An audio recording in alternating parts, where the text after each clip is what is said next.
The intense longing to belong and feel accepted during our teenage years is a universal experience, etched in memory no matter how much time has passed.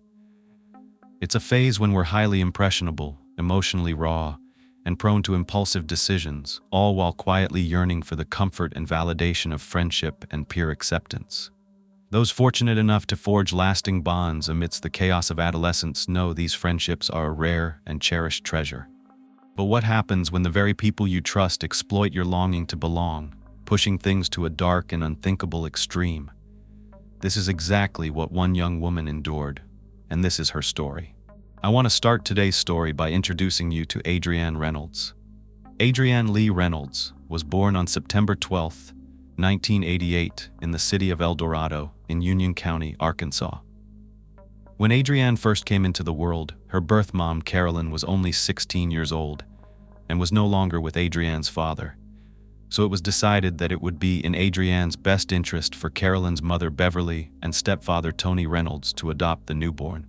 That is exactly what they did, and I think it's very honorable for Beverly and Tony to help Carolyn this way and take Adrianne in, raising her as their own child. It gave little Adrianne the stability she probably wouldn't have had at the time. Beverly and Tony truly considered Adrianne their own daughter. Unfortunately, when Adrianne was just 3 years old, Tony and Beverly decided to get a divorce. But the good news is that it was amicable, and they aimed to keep things as normal as possible for young Adrianne. Tony wasn't just going to step out of his adopted daughter's life. Even though they weren't blood-related, they were still very close, and he continued helping raise her, even though his marriage to Adrianne's maternal grandmother didn't last. Adrianne was an adorable kid with striking dark hair and eyes and a lot of freckles across her cheeks. She was happy, bubbly, and talkative, and like so many other little girls, her favorite color was pink. Due to her petite size, Tony nicknamed her Little Bit. She absolutely loved riding in Tony's 1969 Ford Mustang. The two of them would sing along to their favorite country music, and Adrianne loved telling Tony to make the car mad, which meant squealing the tires and burning rubber.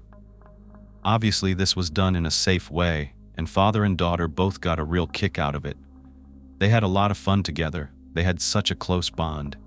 Then, when Adrianne was almost 6, Beverly moved her daughter Carolyn, Adrianne's 22-year-old birth mother, to Longview, Texas, where Beverly had grown up. But Tony was still in Adrianne's life. He saw her regularly. At this point, since Adrianne's birth mom was older, Adrianne actually went back into her care. By now, Carolyn had another child. However, Beverly and Tony were still very involved in Adrianne's life. She grew into an outgoing, spirited, and energetic young woman who had a lot of spunk. She was bubbly and curious, and despite having a tougher start to life than many of her peers, this didn't impact her innate drive to make new friends and to get to know people. During 5th grade, she met Carlin Warren, and the two of them became best friends for many years. By now, Adrianne also showed a talent for singing, and she was absolutely obsessed with the reality show American Idol. Her ultimate dream was to one day be on the show, so she spent hours practicing for her school talent shows so that maybe she could make it there. The very first song that she ever sang for her family was her favorite, Amazing Grace, and the rendition took their breath away. Singing was a feature of the Reynolds family get-togethers, and when the karaoke machine came out, everyone laughed and sang along as they passed around the microphone. They loved to share Adrianne's love for music and performing. Being a creative soul at heart, she also loved to sketch, and she harbored a dream of one day becoming a fashion designer or painting detailed pieces on cars. Adrianne's birth mother, Carolyn, eventually married a man named David Franco and began working at a convenience store as a manager. But, as inevitably happens in many families, before Adrianne even hit her teen years, she began to clash with both her mom and David in a major way. By her 12th birthday, Adrianne was running with a rough crowd and she was skipping classes at school. She had actually fallen behind with her schoolwork and had suffered a burst appendix at the time.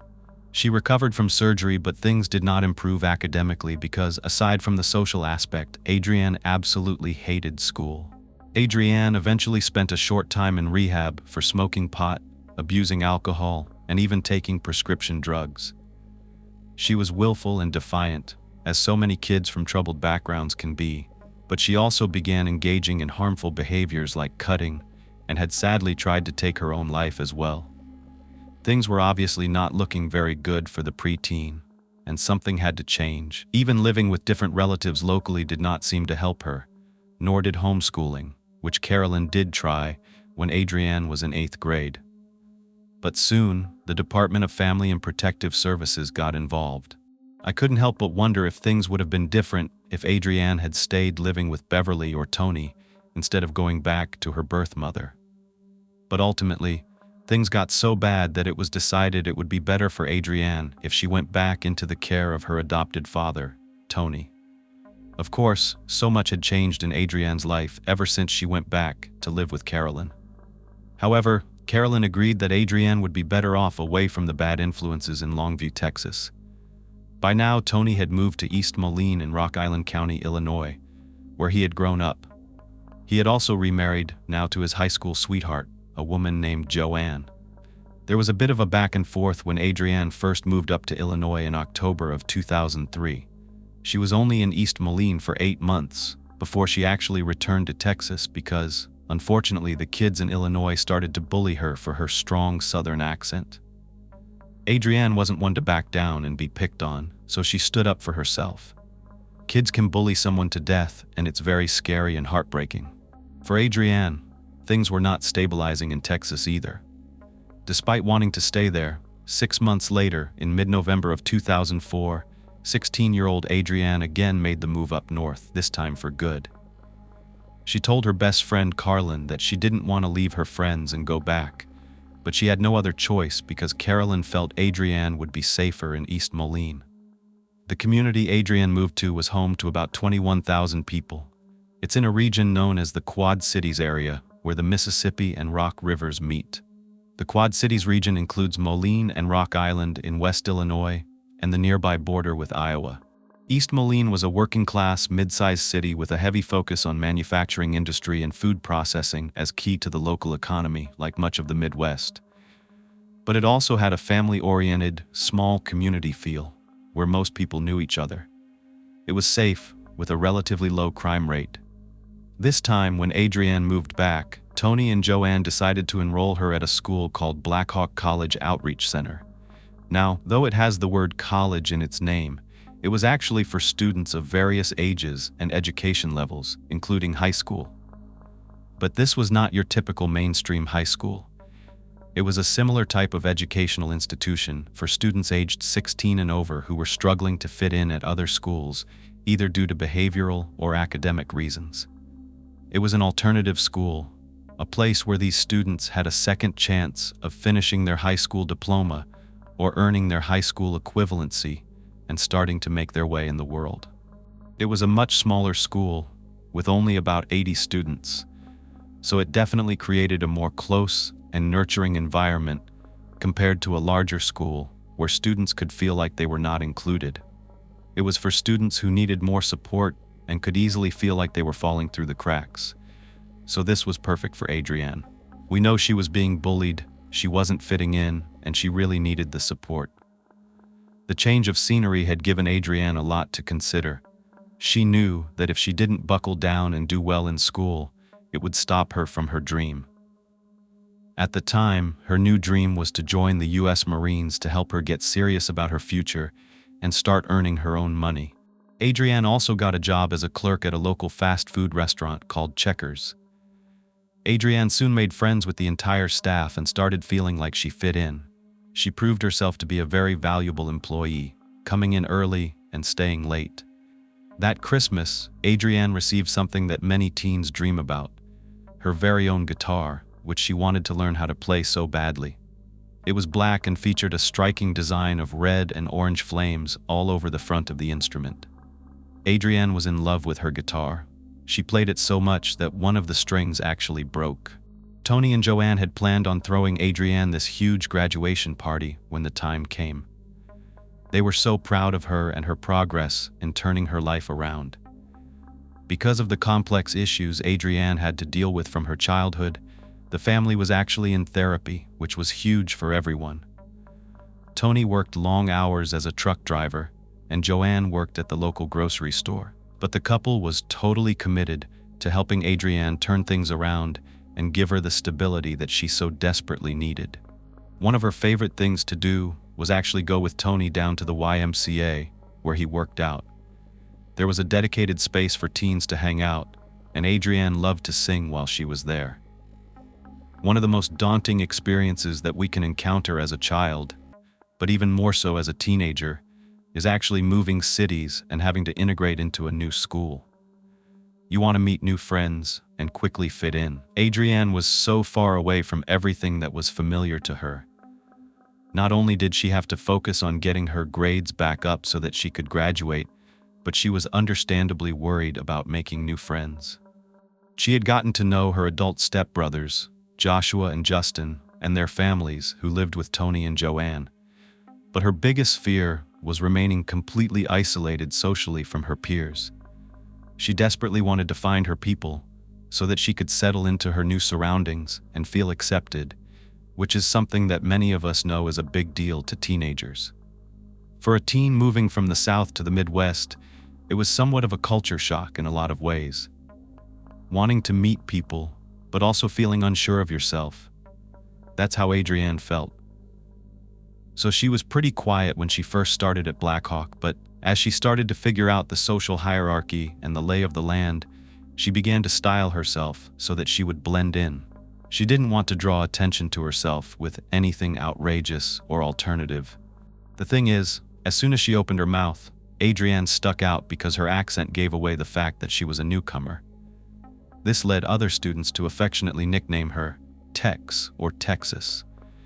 But at least they weren't making fun of her. She was also known as Pinky. Then, Adrianne couldn't believe her luck when one of the most popular girls at the school, if not the most rebellious, actually showed an interest in befriending the new girl from Texas. Having someone like that take you under their wing offers you an instant feeling of security and acceptance that so many teenagers crave and struggle to find. It reminds me of the movie Clueless, if you know, you know, when Cher takes an interest in the new girl Ty and gives her a makeover. Except this wasn't Beverly Hills, and these teens were a lot darker, I would say gothic even. The popular girl I'm talking about at Blackhawk was 16-year-old Sarah Kolb. Her style could be described as kind of grungy, kind of gothic, alternative. She definitely stood out in a crowd, and she wasn't only opinionated but very confident. She flaunted her attitude and her aesthetic, and many of the East Moline conservative parents found this very offensive. She wasn't the type of friend you'd be excited to bring home to your parents. They would definitely judge her because Sarah dressed in all black, wore a lot of band t-shirts, combat boots, dark makeup, and even had facial piercings. Sarah also didn't really care for authority figures. She was a fan of the Detroit rap and hip-hop duo Insane Clown Posse. I know if you're my age, you probably know who they are, and she actually called herself a juggalo or juglet, which is the name for the group's fan base. The juggalo vibe and aesthetic were intended to appeal to people who felt like outsiders, always on the fringe and misunderstood. That definitely described Sarah, and maybe even Adrianne. These were the kinds of people who found a sense of identity in being part of the counterculture. There was definitely a distinct style to their look, with juggalos often painting their faces like clowns, getting multiple tattoos and piercings, wearing black baggy clothing, and even colored contact lenses with really weird designs on them. Sarah was the sort of person who would be kind and generous among her social circle. She was well liked by those she chose to befriend. Otherwise, anyone on the outside of her circle could actually be afraid of her. For many of the kids at Blackhawk, her popularity was appealing. Sarah had the kind of magnetism and edge about her that attracted those who didn't necessarily want to follow the rules. As a teen, isn't that everyone? Her dark sense of humor and the general vibe she carried with her meant she was admired by a lot of the kids at Blackhawk, who looked up to her as someone who was tough and cool. This can be a very attractive proposition for kids who are easily influenced or feeling lost or insecure. So many teens are yearning to belong, and they want a leader, someone to follow, to look up to. When Sarah approached Adrianne during her cigarette break at school, Adrianne was over the moon. Not only did someone want to be her friend, but it was someone that everyone seemed to like the most popular girl at school. Adrianne was impressed and flattered. Whenever Sarah brought her to lunch or gave her rides home, Adrianne felt like she had hit the friendship jackpot. Remember, these things matter to teens. At the time, many of them can't see past life in high school, and they tend to be emotionally immature, falling fast into friendships and relationships, making them their top priority. Things had been unstable in Adrianne's life for so long, but now she felt like she had a good friend who was always there for her. They became best friends really fast, and soon, there was a hint of something more. That's because Sarah was openly bisexual at the time, when it was still very much taboo for teens to be comfortable in their own skin this way. This is most likely what drew Sarah to Adrianne in the first place. She was attracted to her. Even though Adrianne had always been straight, with all the attention Sarah was giving her, she began to feel open about possibly exploring her sexuality. In their letters to one another, the girls would discuss this topic and entertain the possibility of being more than just best friends. Now, I want to just mention that this sort of experimentation can be completely normal as part of adolescence. Teens are learning who they are and who they want to be, and the two of them seemed to have a mutual attraction that only made them get closer and closer. The young women spent hours talking on the phone together, and Adrianne felt that she had found her kindred spirit. Her confidence was growing under Sarah's influence, and Adrianne began expanding her social circle, meeting other students, including two guys, Matt Mitchell and James Caring. She also made friends with another girl named Amber Art. But soon, Adrianne's family and friends noticed that she was changing. It started with the way she was dressing. She was now emulating Sarah's style. She was dressing in black, cut her hair, wore dark makeup, and even wore nail polish. She even changed her taste in music. Instead of listening to the latest pop and country, Adrianne was embracing heavy metal. There was one thing that Adrianne was told she was not permitted to do. She could change her style and her music, but her parents did not want her getting any piercings. But much to Tony and Joanne's dismay, she disobeyed their rules. Adrianne came home with a DIY eyebrow piercing, courtesy of Sarah. Yes, she pierced it herself. As Adrianne's friendship group expanded through Sarah, she soon met 17-year-old fellow Blackhawk student, Harley Quinn. Now, I know you're probably thinking, Harley Quinn? So at this point in the story, I want to explain something very quickly because I need to provide some context to avoid any confusion moving forward. This part relates to the future and evidence that will be very important later on in this case. Now, some of you might already be familiar with this case and the people involved, but I have to address this briefly for those who are not. Many years after Harley and Adrianne were first introduced, Harley commenced gender transition. While she was designated male at birth and went by a former name, Corey Gregory, which does appear in court documents and much of the reporting on this case, she is a trans woman, and I will be referring to her today as Harley. But just understand that at the time Adrianne met Harley, she had not transitioned. She was living as a male and going by her legal name, Corey. I hope that all makes sense. At the time, Harley lived back and forth between her parents, Bert and Teresa, and had originally attended Mullen High School before transferring to Blackhawk at Sarah's urging. Sarah wanted Harley there with her. She originally met Sarah down at the North Park Mall in Davenport around early 2004, and they actually had a short romance. So they were a couple, but it only lasted a few weeks.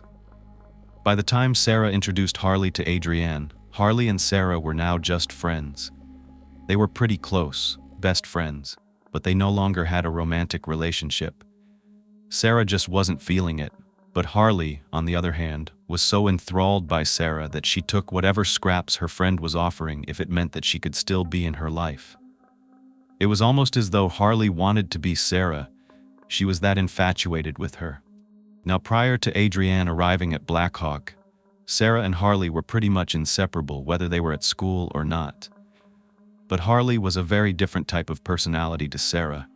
Whereas Sarah was brash and outspoken, Harley was more reserved, even compliant. It was a friendship where Sarah held all the power, which Harley didn't seem to mind. Harley's parents were very much aware of how this dynamic played out, how Harley followed Sarah around like a puppy dog, totally captivated and pretty much willing to do whatever Sarah wanted. This can be very concerning as a parent to know that another teen has so much power and influence over your child, more so than their own parents do. Along with their other friends, Sarah and Harley spent their spare time drinking and smoking pot, and soon it was Sarah, Adrianne, and Harley.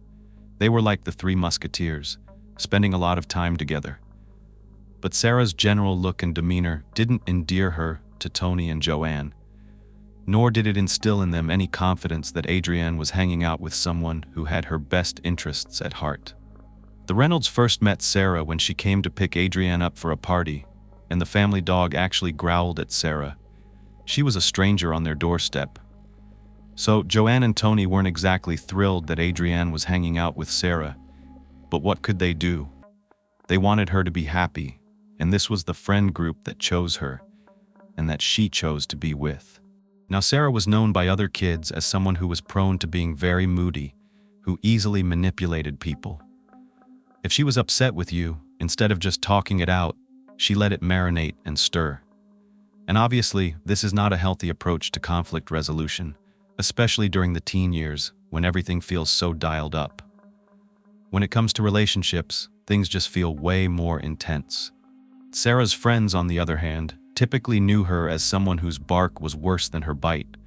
She was a show-off. She would threaten people all the time with her words. If they dared to annoy her, she would issue threats, but never follow through. No one ever took her seriously. She was angry, sure, but she would issue these empty threats. It was just part of her reminding people who was in charge. One night in early December, Sarah actually invited Adrianne to join her and Harley at a place known as the Party House. It's located at the Fox Point Apartments on 7th Street in Rock Island. This residence was rented by a group of young people, including Jane DeClaire, Corey Allison, Justin Morrow, and Brandon Cummings. The Party House was a place where anything goes. Teens would come to listen to music, dance, drink alcohol, do drugs, and hook up. Adrianne was so excited to go. She had never been to a house party before, so this was a big deal. And it was also a big deal that Sarah extended this invitation to her. But the thing is, Sarah had something else on her mind, another reason she wanted Adrianne to be there. She hadn't given up on the idea of actually becoming romantically involved with Adrianne, and she hoped that this could possibly take their friendship to another level. Maybe she could get Adrianne alone, and they could go into one of the rooms at the house party, and things could progress from there. But that didn't happen. Adrianne was just so excited about making new friends at this party, especially with a guy named Corey. She was flirting pretty hard with him, and by the end of the night, she ended up going down to the basement with him. Not with Sarah. Everyone who knew Sarah knew that she had set Adrianne up, that it was some kind of twisted test to see whether she was really interested in exploring things with Sarah or not.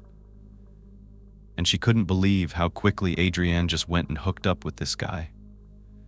Sarah decided that she didn't want to pursue anything with a girl who was so quick to engage in casual sex. Even though, quite frankly, it's none of Sarah's business who Adrianne decided to sleep with, because they were not a couple. Adrianne was free to do as she pleased. But Sarah was infuriated when she learned that Adrianne had been intimate with Corey. In Sarah's mind, she had done Adrianne a huge favor by inviting her to this party, letting her hang out with her friends, and now Adrianne was just off sleeping with some guy she just met. Usually, your friends would be really supportive of you in this situation, but not if they have feelings for you. It becomes a lot of jealousy. Sarah felt that Adrianne was not only ungrateful, but also not the kind of girl she wanted to explore a relationship with, or maybe not even be friends with. Sarah clearly only wanted one thing. She wanted to get what she wanted, whatever that was at the time. And she wanted Adrianne. So, of course, the rejection didn't sit well with her. Now, Adrianne took Sarah's completely unjustified overreaction as a sign that maybe it was better to make other friends. By now, Adrianne was much more confident and comfortable with who she was than she had been when she first started at Blackhawk. At heart, she was a gregarious, social young woman. So she thought, why not expand my social circle? Adrianne didn't want to have to rely on just one person to be close friends with, especially someone with intentions that she wasn't on board with. And there were plenty of boys who were very interested in dating Adrianne. There were just more and more people who wanted to hang out with her. For any teenage girl, the high of being popular can be intoxicating. And now, feeling braver than ever, Adrianne returned to the party house by herself in the following days. She knew that her friend Justin was going to be there, and she had been getting to know him. But that night, someone else turned up that Adrianne didn't expect, Sarah, with Harley in tow. When she saw Adrianne, she was absolutely furious. She felt like Adrianne was flaunting the fact that she didn't need Sarah anymore. Sarah began yelling, cursing, and getting right in Adrianne's face, embarrassing her in front of everyone. And much to Adrianne's shock, Sarah pulled out a knife and told Adrianne to get the hell out of the house and stay away from her friends. Adrianne's fear soon turned to confusion. She didn't understand why Sarah was doing this. She could tell that Sarah was clearly jealous, but this was an extreme reaction. Adrianne was shocked by Sarah's aggressive outburst that she burst into tears and ran down to the basement. After this outburst, Sarah just turned around and promptly left, infuriated.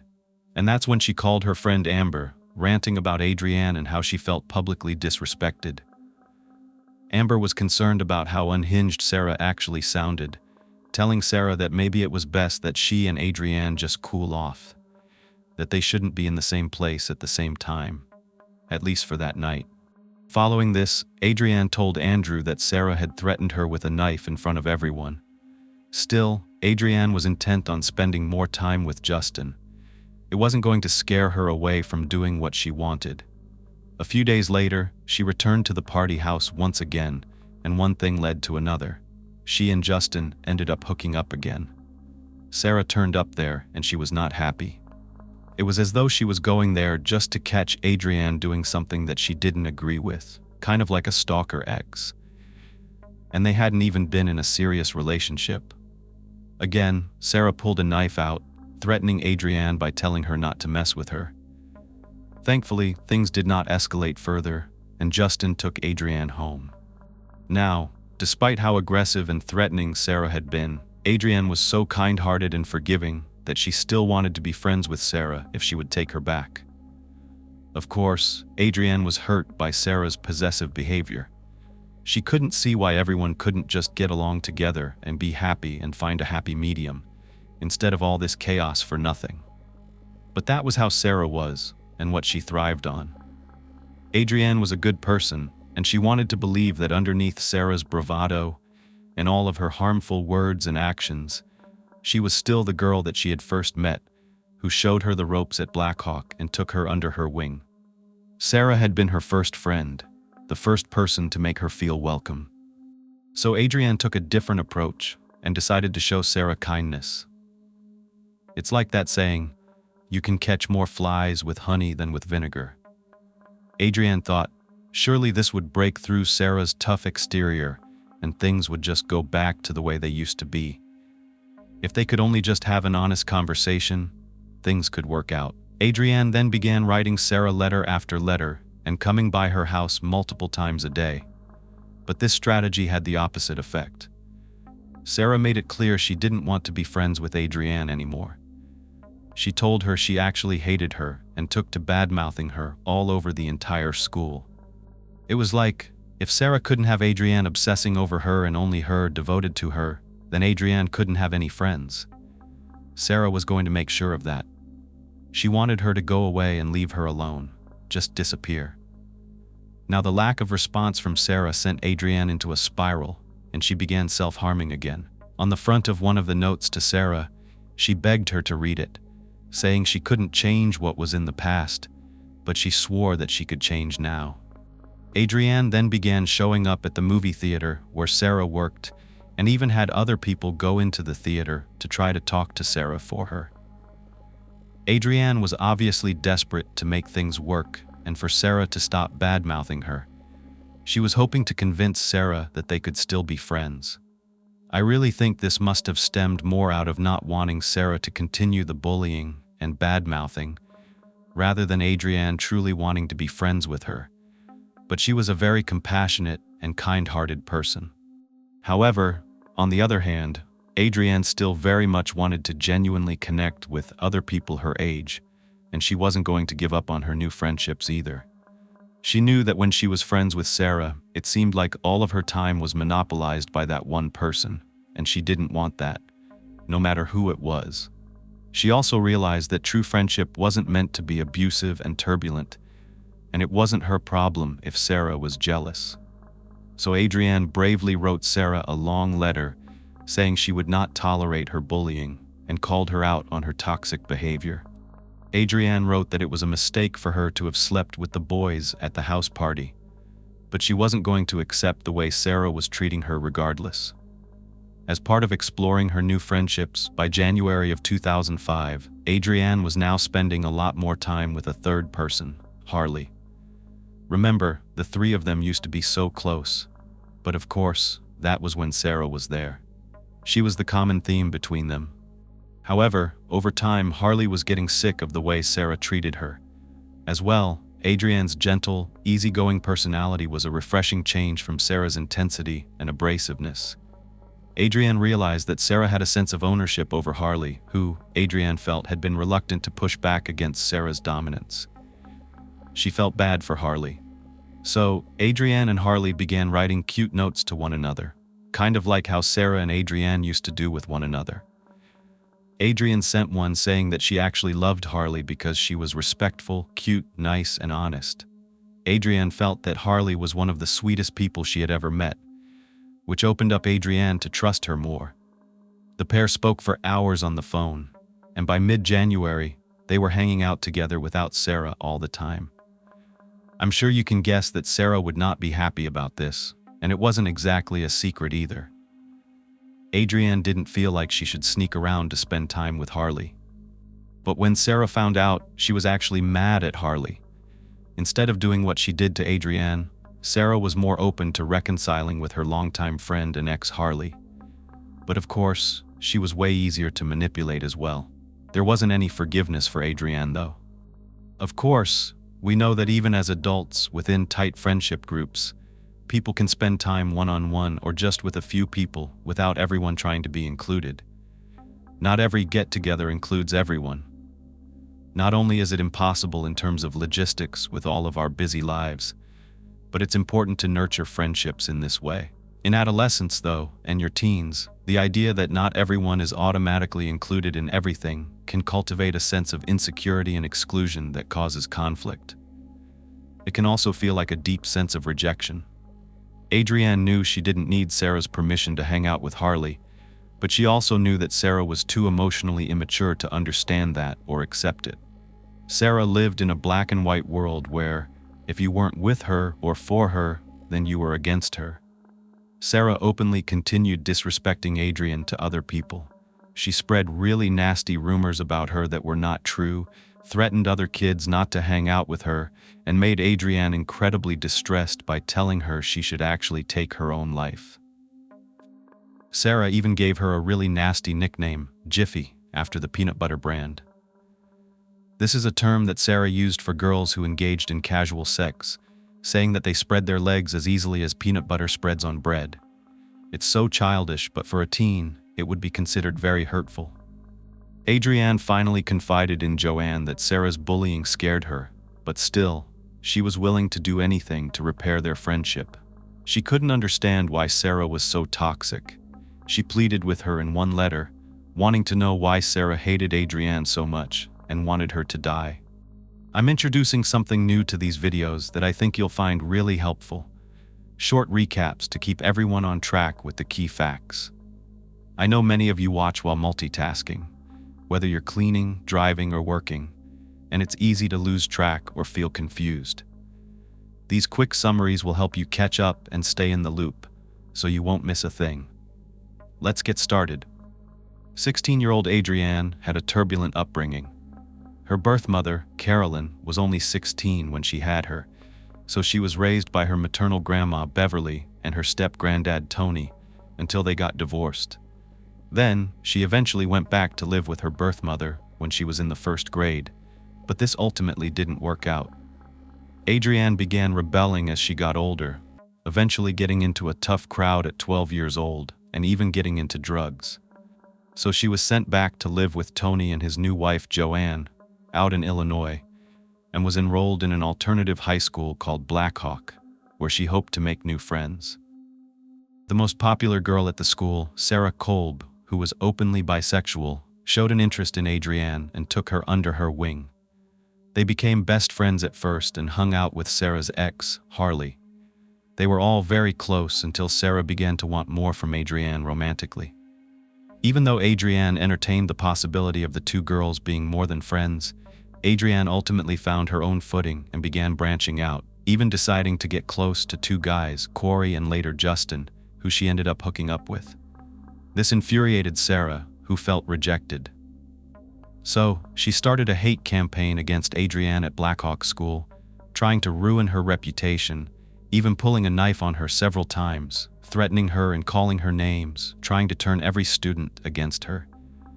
But those who knew Sarah said she was all talk and only trying to look dangerous.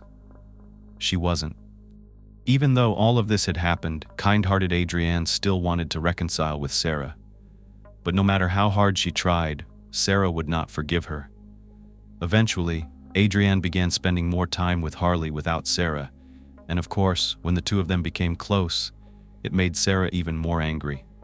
She ended up forgiving Harley, but not Adrianne, who even confided in her guardian Joanne that she was scared of Sarah and didn't understand why Sarah said things like how she hated Adrianne and hoped she would take her own life. So now you're up to date on everything that went on in case you missed anything. Now that the recap is over, let's go back to the story.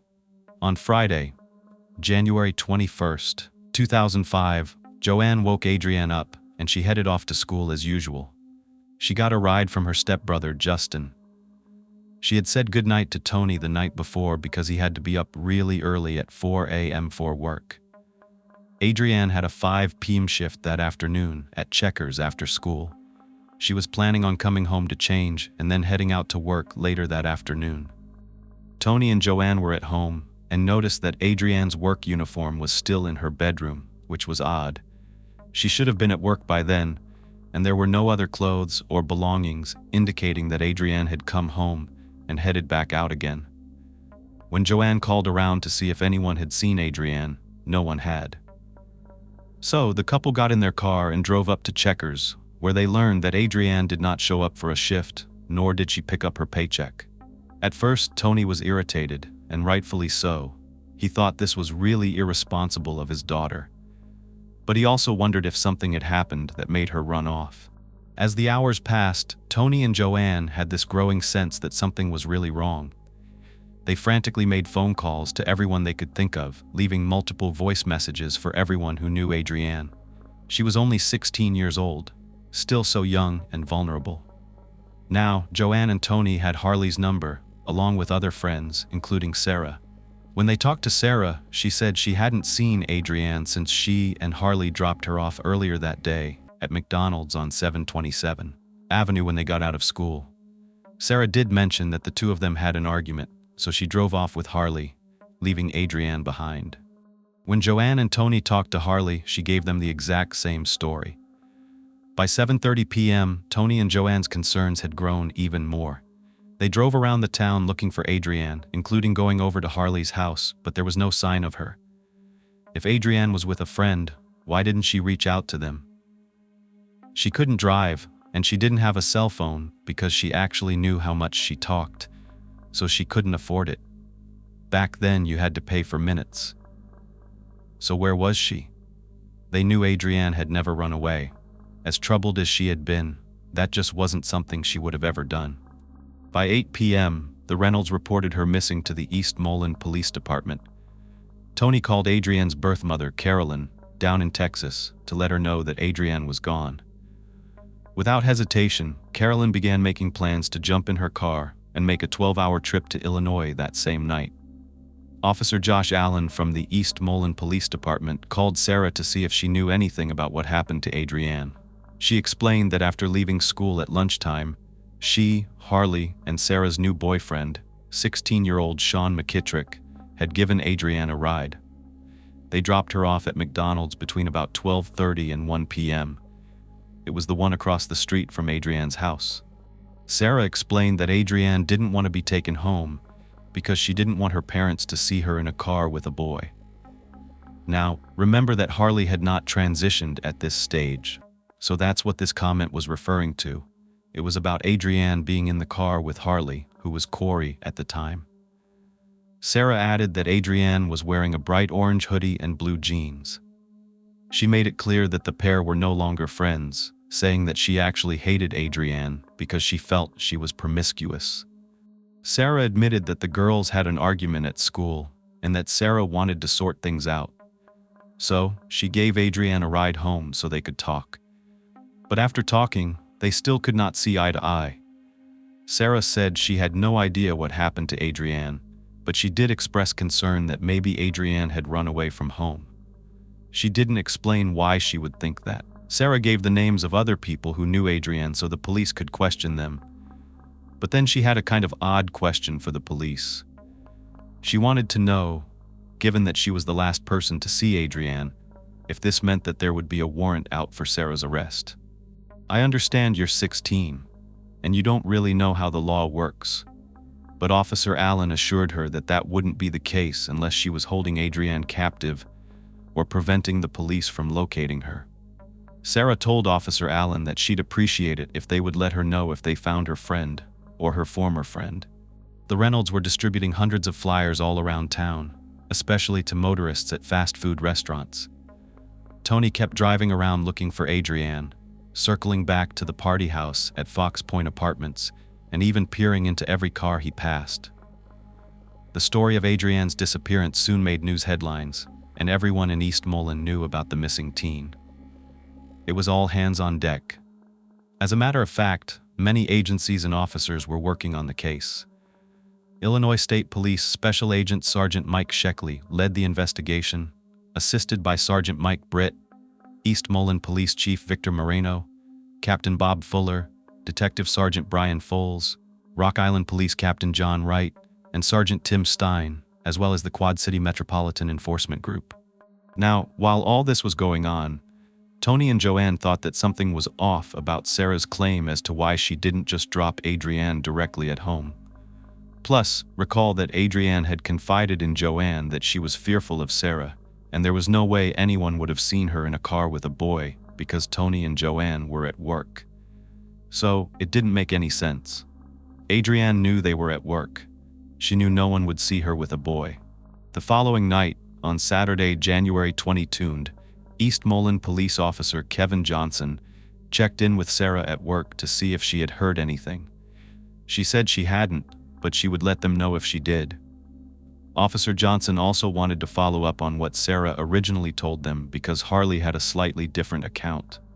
Harley had told law enforcement that she didn't know what Sarah and Adrianne had been arguing about.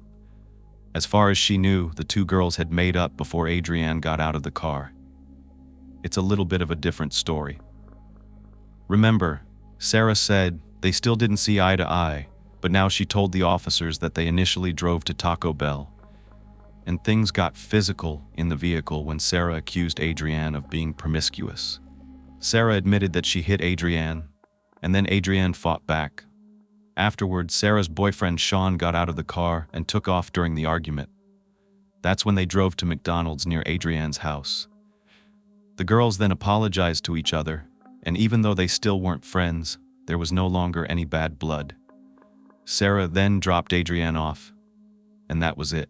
Sarah explained that the information Harley had given the police was so different because she had actually told Harley not to say anything, not to alert them to the altercation, because she didn't want to raise any concerns. But she also wanted to tell the truth, so that's why she came clean. Sarah explained that she and Adrianne were not really friends, but that everything was cool at the end of the drive. In the absence of any news, the Reynolds felt helpless. Joanne was so desperate that she actually called a psychic for advice, but this didn't offer any insight either. At least, maybe it offered a little hope since the psychic told Joanne that Adrianne was still alive and in someone's basement. Of course, I can only imagine holding on to any hope that you can. One day after her disappearance, Adrianne had plans to babysit for her coworker, John Beauchamp, on that Saturday night, but she never showed up. Even though everyone was hoping that she would, It wasn't like her to disregard her responsibilities. But then, with the town being as small as it was, police started hearing rumors from the local teens, including Adrianne's friends. They wondered if something terrible had happened to her. Had Adrianne been the target of violence? It sounded too horrible to be true, but if she had been beaten up and left somewhere to fend for herself, she could be in real trouble. Was she lying somewhere, injured? They wondered, considering it was the middle of winter at the time. It was freezing, and the overnight temperatures got down to 8 degrees Fahrenheit. Everyone also knew about the drama between Adrianne and Sarah. She'd been intertwined in Adrianne's life like no one else. But Sarah was adamant. She told Tony she hadn't seen or heard from Adrianne since Friday afternoon, and neither had Harley. That's what both of them kept telling the police who were checking in with them over the weekend. Tony was no longer mad at Adrianne for not coming home or contacting them. Like Joanne, he was now really scared, and he just wanted Adrianne to come home. In the meantime, a couple named Vernon and Connie Bennett, who were having lunch at Taco Bell on the day in question, had contacted police. The couple noticed a red vehicle in the parking lot at the time and told police that it looked like a fight was happening in the back seat of that car. They said they saw a young woman sitting in the passenger side who fit Adrianne's description. Even though Adrianne was not missing at this point, Vernon was so concerned about this fight that he took down the model of the car and passed this information on to his wife. When she saw a picture of Adrianne in the newspaper several days later, she recognized her. But we do know that Sarah already admitted there was a physical altercation that happened between her and Adrianne. So, what happened after the fight? That's what investigators wanted to know. Police knew that if anyone had any information, significant or not, about how things were going for Adrianne in the lead up to her disappearance or afterward, it would be her friends at school at Blackhawk. Amber told police that just before Adrianne went missing, Sarah had called to ask for ideas about where she and Adrianne could chat undisturbed. Okay, that adds up because we know that Sarah told investigators that she and Adrianne were trying to discuss their issues. Another student, James Caring, told law enforcement that Sarah had told him she was angry with Adrianne and was actually going to beat her up. Now that's a different story. He said that Sarah had actually invited him to lunch on the day that Adrianne disappeared, but he declined because he had other plans. So, in response, Sarah said she was going to have fun. This makes it appear that Sarah had cruel intentions from the beginning and didn't merely want to chat with Adrianne, but instead, she was going to harm her. And now, she's missing. That's a red flag. By Monday, January 24th, with Adrianne still missing, a whole weekend had now passed. Sarah and her mom, Catherine, showed up with their attorney, Bob, at the police department. They were there to give Sarah's account of what had happened so everything could be squared away. What investigators wanted was more information about what Sarah did after leaving Adrianne behind. Sarah told Detective Foles that after she dropped Adrianne off, she and Harley went back to Sarah's place, where she changed her outfit and then went to her grandparents' house for her grandmother's birthday. She told them that Adrianne was perfectly fine when she got out of the car, but Sarah refused to corroborate this with the polygraph test. Now granted, polygraphs aren't foolproof. We've heard a million times that they can also be used to intimidate witnesses. Now Harley's mom, Teresa, got word that Sarah had an attorney, and she was pretty surprised when Harley said that maybe she should get one. The reason why, Harley explained, was because police had been asking her and Sarah a bunch of questions. And remember, they're minors, so that is a big deal, and they should have counsel to guide them. As a matter of fact, law enforcement had even searched Sarah's red 1991 Geo Prism, but they didn't notice anything of concern, other than maybe the trunk smelling a little bit like gasoline, and there were some lighters in the car. Teresa thought getting an attorney for Harley was kind of a weird request, especially because she said, "If you didn't do anything wrong, why do you need to worry about it?" But Harley still seemed worried, so her dad, Bert, arranged legal representation so that Harley could feel more comfortable speaking with police, which, for any young person, could be very intimidating. So, I think that's the right move for anyone being interviewed by the police. Later that day, Harley, her attorney, and Bert showed up at the East Moline Police Department. Harley answered Sergeant Shaquille and Detective Foltz's questions, and everyone seemed satisfied that she told law enforcement everything she knew, even though she too refused to sit for a polygraph. But the next day, on Tuesday, January 25th, Harley's family could see that she was in deep emotional turmoil. In the days since Adrianne had gone missing, she was weepy and emotional, and she couldn't even sleep. Of course, everyone was worried about Adrianne, but Harley's dad, Bert, knew that this behavior was beyond the normal level of concern, so he confronted her. Bert asked Harley, "What is going on?" And that is when she caved. She said that something terrible had happened to Adrianne, and now Harley wanted to talk to the police again. What she explained was why she wanted a lawyer in the first place. At the same time, State Police Special Agents Chad Burrs and Chris Andrus were in the process of organizing a search of a 16-acre farm belonging to Brian and Mary Angle, who just happened to be Sarah's grandparents. This farm was situated in Millersburg, near Aledo, in a rural part of Mercer County. Now this is about a 46-minute drive from East Moline, and the reason they were going out there was because Sarah's grandfather, Brian, had told the officers that after 6 p.m. on Friday, January 21st, there was a strange vehicle driving around without headlights on in an isolated part of his property. So, Brian drove out to see who was in the car, and then he realized it was actually his granddaughters Sarah and Harley. Sarah told her granddad that she was just showing Harley around the farm, but Brian knew she would have had to go off-road to get where she was, which was difficult in her geoprism, so that seemed suspicious. But not as suspicious as when he later found out that Adrianne had gone missing. Later that Friday evening, Sarah drove to her grandparents' house like she said she did, while Harley waited outside. Brian thought Sarah was behaving strangely, mostly because she hugged him several times and told him she loved him, which was not like her.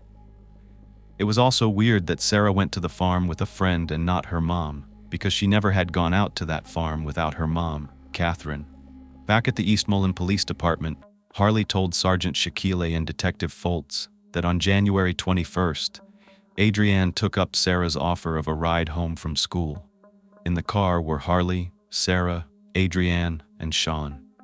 They all left the school in Sarah's car and drove to that local Taco Bell to get some lunch, which was only down the street, about a 5-minute drive away from Blackhawk. Adrianne was in the front passenger seat, Sarah was driving, and according to Harley, she and Sean were in the back. Sarah said that she knew Adrianne and Harley had been making out when they hung out together 2 days prior, on the night of January 19th. This was true, and it somehow got back to Sarah, no one knew how, but she was mad. Sarah also learned that Adrianne had asked Harley out, meaning she wanted to be more than friends. But remember, Adrianne was interested in boys. In the context of our story, Harley hadn't transitioned at this time. Even though Sarah was already dating Sean, she was furious that Adrianne would pursue her ex, and evidently, Adrianne had also commented that Sean was hot when Sarah asked Adrianne what she thought of him. It seems pretty petty, but it's typical for teenagers. The discussion soon became heated, and by the time they pulled into that parking lot, things escalated. According to Harley, Sarah lashed out at Adrianne, hitting her, cursing at her, and calling her names. She then grabbed Adrianne's head, forcing her to turn around and look into the back seat at both Harley and Sean, and Sarah demanded that Adrianne stay away from both of them. Harley said that while all this was going on, she was sitting in the back seat and didn't want to intervene. Even as people were walking past, she said that at least 10 people had walked by, but from her perspective, she felt that Sarah and Adrianne just needed to fight it out, and trying to break up the physical altercation wouldn't have diffused the tension. Harley said she just sat, looked out the window, and smoked a cigarette, but Sean didn't like what was going on, and he told Sarah to stop. She snapped back at him that if he didn't like what was happening, then he should leave. So he did. He got out of the car and walked back to school.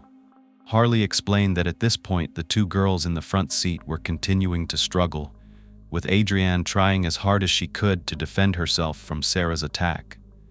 But when Adrianne struck Sarah in the nose, this was a turning point, and things were about to get much worse. Apparently, according to Harley, Sarah grabbed a long wooden stick that she kept in the car and used it as a weapon, beating Adrianne with it. Now, just to give you a little idea of what Sarah was like, this stick was the handle of a hammer or an axe. But Sarah actually referred to it as something very offensive, using the N-word, in reference to it being used to beat off people she called the N-word. Not cool, disgusting. As the struggle continued, the girls ended up in the back seat with Harley, who jumped out of the car and got into the front passenger side to get out of the way. Why didn't Harley intervene? This seemed to be an extreme attack.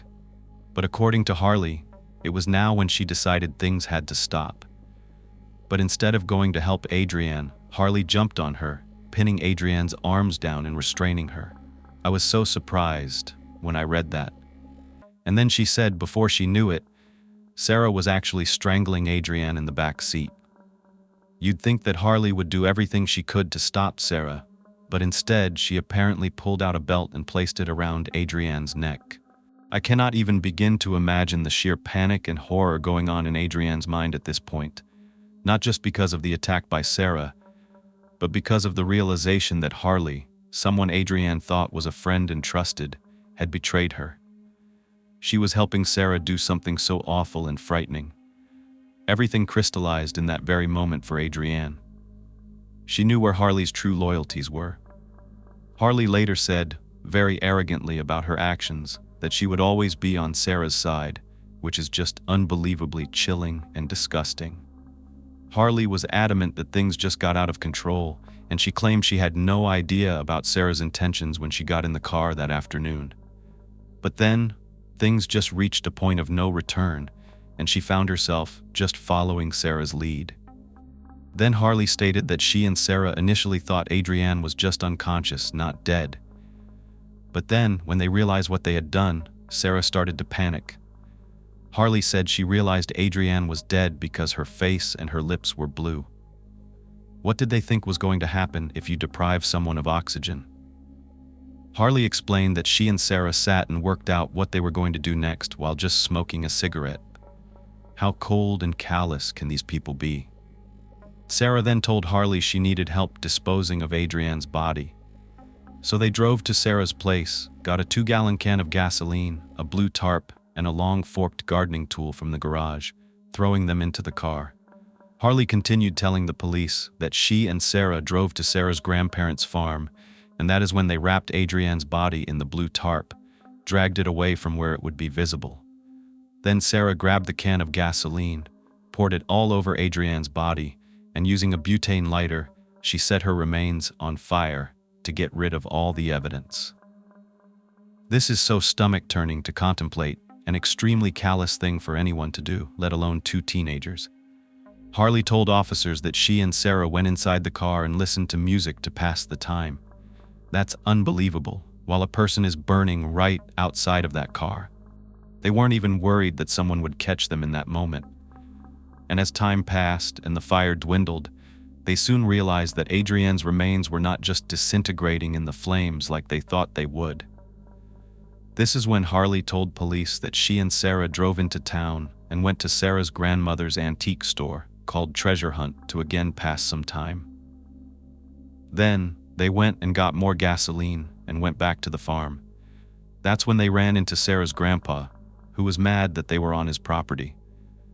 After they were done speaking with her grandpa, Harley said Sarah poured the rest of the gasoline on Adrianne's remains, but this did not speed up the process. Sarah thought Adrianne's body would just burn into a pile of ashes, and there would be no trace of her. She would just disappear like she never existed. But now they had to figure out what to do next, which wasn't part of their plan. And I have to tell you, what I'm about to say is deeply disturbing. But Harley told police that now, desperate, Sarah instructed Harley that she was going to have to dismember Adrianne's body. Harley flat out refused to do that. But it was already dark by that time anyway, so what they did was just conceal Adrianne's body with a bunch of branches and went back into town. Then, Harley said that on Sunday, January 23rd, Sarah drove them back to her grandparents' farm, where they smoked some pot before Harley said that Sarah dismembered Adrianne's body. and Harley explained that Sarah removed both Adrianne's arms and her head and then placed them in a black trash bag. They then concealed the rest of Adrianne's remains on the farm. At this point, they headed back to East Moline, and Harley said Sarah drove them to Black Hawk State Historical Site, which we're going to refer to as the Park, because that's how it's referred to by the locals. This is a 208-acre piece of land in Rock Island County that runs along the Rock River. Sarah led Harley down a hill where they found a covered manhole not too far from the water's edge. Sarah allegedly dumped the trash bags containing Adrianne's head and arms into that hole and covered it back up, placing leaves and sticks on top so it did not appear disturbed. Harley said that the reason she'd been so distressed and weak leading up to her confession was not because she was upset about what happened to poor Adrianne, but because, wait for it, she was worried about losing Sarah. Yes, that is correct. Losing Sarah. How can anyone have so much hold on another person? It is beyond me. According to Harley, Sarah was solely responsible for everything that happened, but I think most of us would probably beg to differ. But okay, with this new information from Harley, she agreed to take law enforcement to the park and show them where Adrianne's remains had been disposed of. Around 11 p.m. that Tuesday night, Harley guided officers, including Sergeant Shaquille, Detective Foles, and Sergeant Stein, down a wooded path to the manhole where she claimed Sarah had disposed of part of Adrianne's body. As Sergeant Steen and the other officers removed the manhole cover and looked inside with their flashlights, they caught sight of a black trash bag. Sergeant Stein was then lowered into the 8 to 10 foot deep manhole to retrieve the item. When he did, he could see what appeared to be a charred human hand protruding from the torn plastic. That is equally horrifying and heartbreaking, and of course, this officer would never forget the gruesome scene that confronted him. It was like something out of a horror movie, but this is real. This is a real person. This is real life. Inside the bag were Adrianne's head and her arms, just as Harley had told them. After midnight, other investigators were at Sarah's residence, and they searched the home and the garage. They seized a 24-inch long wooden handle with duct tape, a glass container, 2 handsaws, one that was 29 inches long and another that was 18 inches long, and a black jacket, gray pants, and a gray and black hoodie from Sarah's geoprism. They also took 4 lighters, a black leather belt, lint from inside the trunk, and on the passenger seat, there was a hair. In the glove compartment was a disposable camera, and fabric from the front seats was also taken to test for possible blood stains. By now, it was around 2 a.m. on Wednesday, January 26th, when Adrianne's parents, Tony and Joanne, got a knock at their front door. When they opened it up, they saw law enforcement standing on their doorstep and asking to come inside. That's when they knew the news was not going to be good. And my heart breaks for anyone who's had to receive news like this. The detectives at first sounded hopeful when they told Tony and Joanne that they'd found Adrianne in the park and were going to be making an arrest. But this makes me sad because the couple's world came crashing down just moments later. After a long pause, they learned that Adrianne was no longer alive. She had been found, but she was found dead. It was like everything was in slow motion. As horrifying as this was, according to Joanne, police didn't tell the couple that at that point their daughter had also been dismembered. I wish they would have, as hard as it would have been for them to hear that in the moment, because the grieving parents were left to learn this detail from a press conference just hours later. Can you even imagine? It was terrible enough that Adrianne had been murdered, but to hear what happened to her afterward almost broke Tony and Joanne, as I'm sure it would do to anyone. Adrianne's birth mother, Carolyn, was just as shattered after hearing that she couldn't even bury Adrianne's complete body because not all of her remains had been found. Around 10:30 a.m., Harley then guided law enforcement, including crime scene investigators John Hatfield and Tom Murchie, to that ravine at Sarah's grandparents' farm. On the property, a blackened heap of ash was evident among the charred sticks, twigs, and melted pieces of the tarp. As sickening as it was, officers knew they were looking at the spot where Adrianne's body had been burned. This is what was left of that poor girl. 2 halves of her torso and a right leg were recovered from the ravine, along with some badly burned pieces of clothing, including pieces of an orange fabric. We know that Adrianne was wearing an orange hoodie. Sadly, there were even signs of animal activity already evident on Adrianne's remains, and her left leg couldn't be located at the time. But her left foot was eventually recovered. Police believed animals had actually carried her leg away. At this point, Sarah's geoprism was seized, and that afternoon, Wednesday, January 26th, she was arrested for Adrianne's murder. But she wasn't talking. While Adrianne's remains were sent off for an autopsy, which was conducted the very next day on Thursday, January 27th, Sergeant Shaquille and his team continued intensively interviewing everyone in Adrianne, Sarah, and Harley's lives. The day after Harley's confession and Adrianne's remains were found, a student from Black Hawk came forward. Her name was Lisa, and she wanted to tell the school principal about a disturbing conversation she had with Sarah back on Friday, January 21st. She said that Sarah had calmly asked her if you could kill someone by hitting them in the back of the head. And without emotion, Sarah then added that she was going to take this girl to a farm, beat her with a stick, and basically send her to an early grave so that no one would ever see her again. I can't believe Lisa did not report this, but sometimes it may seem like it's just a threat or a thought or a sick joke. And remember, Sarah looked dangerous. Recall, people said that she did this often, and she was all talk. By now, Harley had also been arrested that very same day. And remember Sarah's boyfriend, Sean? While he gave investigators his account of what happened on the day of the murder, he said that once the group had parked at Taco Bell, Sarah had asked Adrianne for a hug. Adrianne, so compassionate and kind as she was, went in for that hug, expecting to reconcile with Sarah. Instead, Sarah grabbed Adrianne's hair and began yelling at her. Adrianne was crying, and that's when Sean asked Sarah to stop. She snapped back at him that if he didn't like it, he could get out. Sean felt like there was going to be a fight, and he didn't want to be there, so he claimed he got out of the vehicle and walked to school.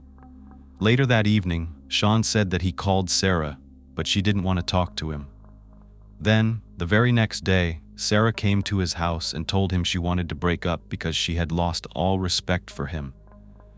Apparently, she found out that he told a neighbor about her argument at Taco Bell with Adrianne. That neighbor actually came forward and passed that information to the police. Sean took a polygraph and was eliminated as a suspect in this investigation. Then, one of Sarah's co-workers came forward, and they said they spoke to her the day after the murder. She was jumpy and nervous. Sarah actually told this co-worker that she got into a fight with another girl the previous day inside her car and asked if law enforcement would be allowed to search her vehicle. At this point, the co-worker responded that if police couldn't find the girl but found evidence in Sarah's car, she was screwed. That's when Sarah explained details of this fight, saying that she knocked the girl's teeth out and then choked her, causing her to spit out blood, and that Harley finished it. I honestly feel like at this point she was bragging. This co-worker had no idea who Sarah was referring to because she never used this girl's name. But I want to switch gears and talk about something unique to Black Hawk's English curriculum. Every student was required to keep a journal, which was turned in to the school at the end of each day. Law enforcement pored over the journals of those close to Adrianne, looking for any clue to guide them in a particular direction. They were finally able to read Sarah's journal after one of her friends, Tansy Jensen, turned it over. Now, another friend had given it to Tansy, and that other friend was told by Sarah to dispose of it, but she never did. And it's a good thing, because inside, the investigators found things that revealed an insight into Sarah's psyche. There was a stylized sketch featuring the words hate, kill, destroy in all caps. In one entry, prior to meeting Adrianne, Sarah had written that people didn't keep journals for themselves. They kept journals for other people. She said that the only safe place for your thoughts is in your memory. Then, another entry she wrote that she needed a vacation so she wouldn't hurt anyone or herself. Sarah's journal revealed her plans of asking Adrianne out for lunch, but Sarah had no intention of smoothing things over. In Sarah's entry from Friday, January 21st, the day that Adrianne went missing, Sarah had written about a girl who she was calling Jiffy, and we know who she gave that nickname to. She proceeded to call her a stupid and said the girl needed to back off of Sarah's Kool-Aid. It seems like Sarah really likes to use slang words, ones that I actually haven't heard before, used the way she used them. But Kool-Aid referred to Harley and Sean, apparently. The entry concluded by saying that she was going to effing kill this girl in question. I think we've seen enough to know exactly what happened. But I want to go back to the autopsy, because Adrianne's remains were dismembered and severely charred. It was nearly impossible for the forensic pathologist Dr. Jessica Bowman to determine the exact cause of her death. At the autopsy, pieces of the blue tarp had fused to Adrianne's head from the intense heat of the fire. She still had her earrings on and a bracelet on her right wrist. However, she was missing a necklace that she always wore, and it was later revealed that Sarah had actually stolen it. This was an incredibly challenging autopsy. You're dealing with charred remains, but Adrianne's internal organs and some of her bones were still visible due to the extreme heat. Her hand muscles had contracted, leaving her hands in a claw-like position, and 90% of her skin looked like charcoal. But the pathologist was able to determine that Adrianne had sustained 2 blows to the head prior to her death. However, neither of these blows was severe enough to be fatal. The exact cause of death was undetermined, but it was likely caused due to strangulation or smothering. By the time Adrianne's remains had been set on fire, she was already dead, and there were no indications of drugs or alcohol in her system, according to her toxicology report.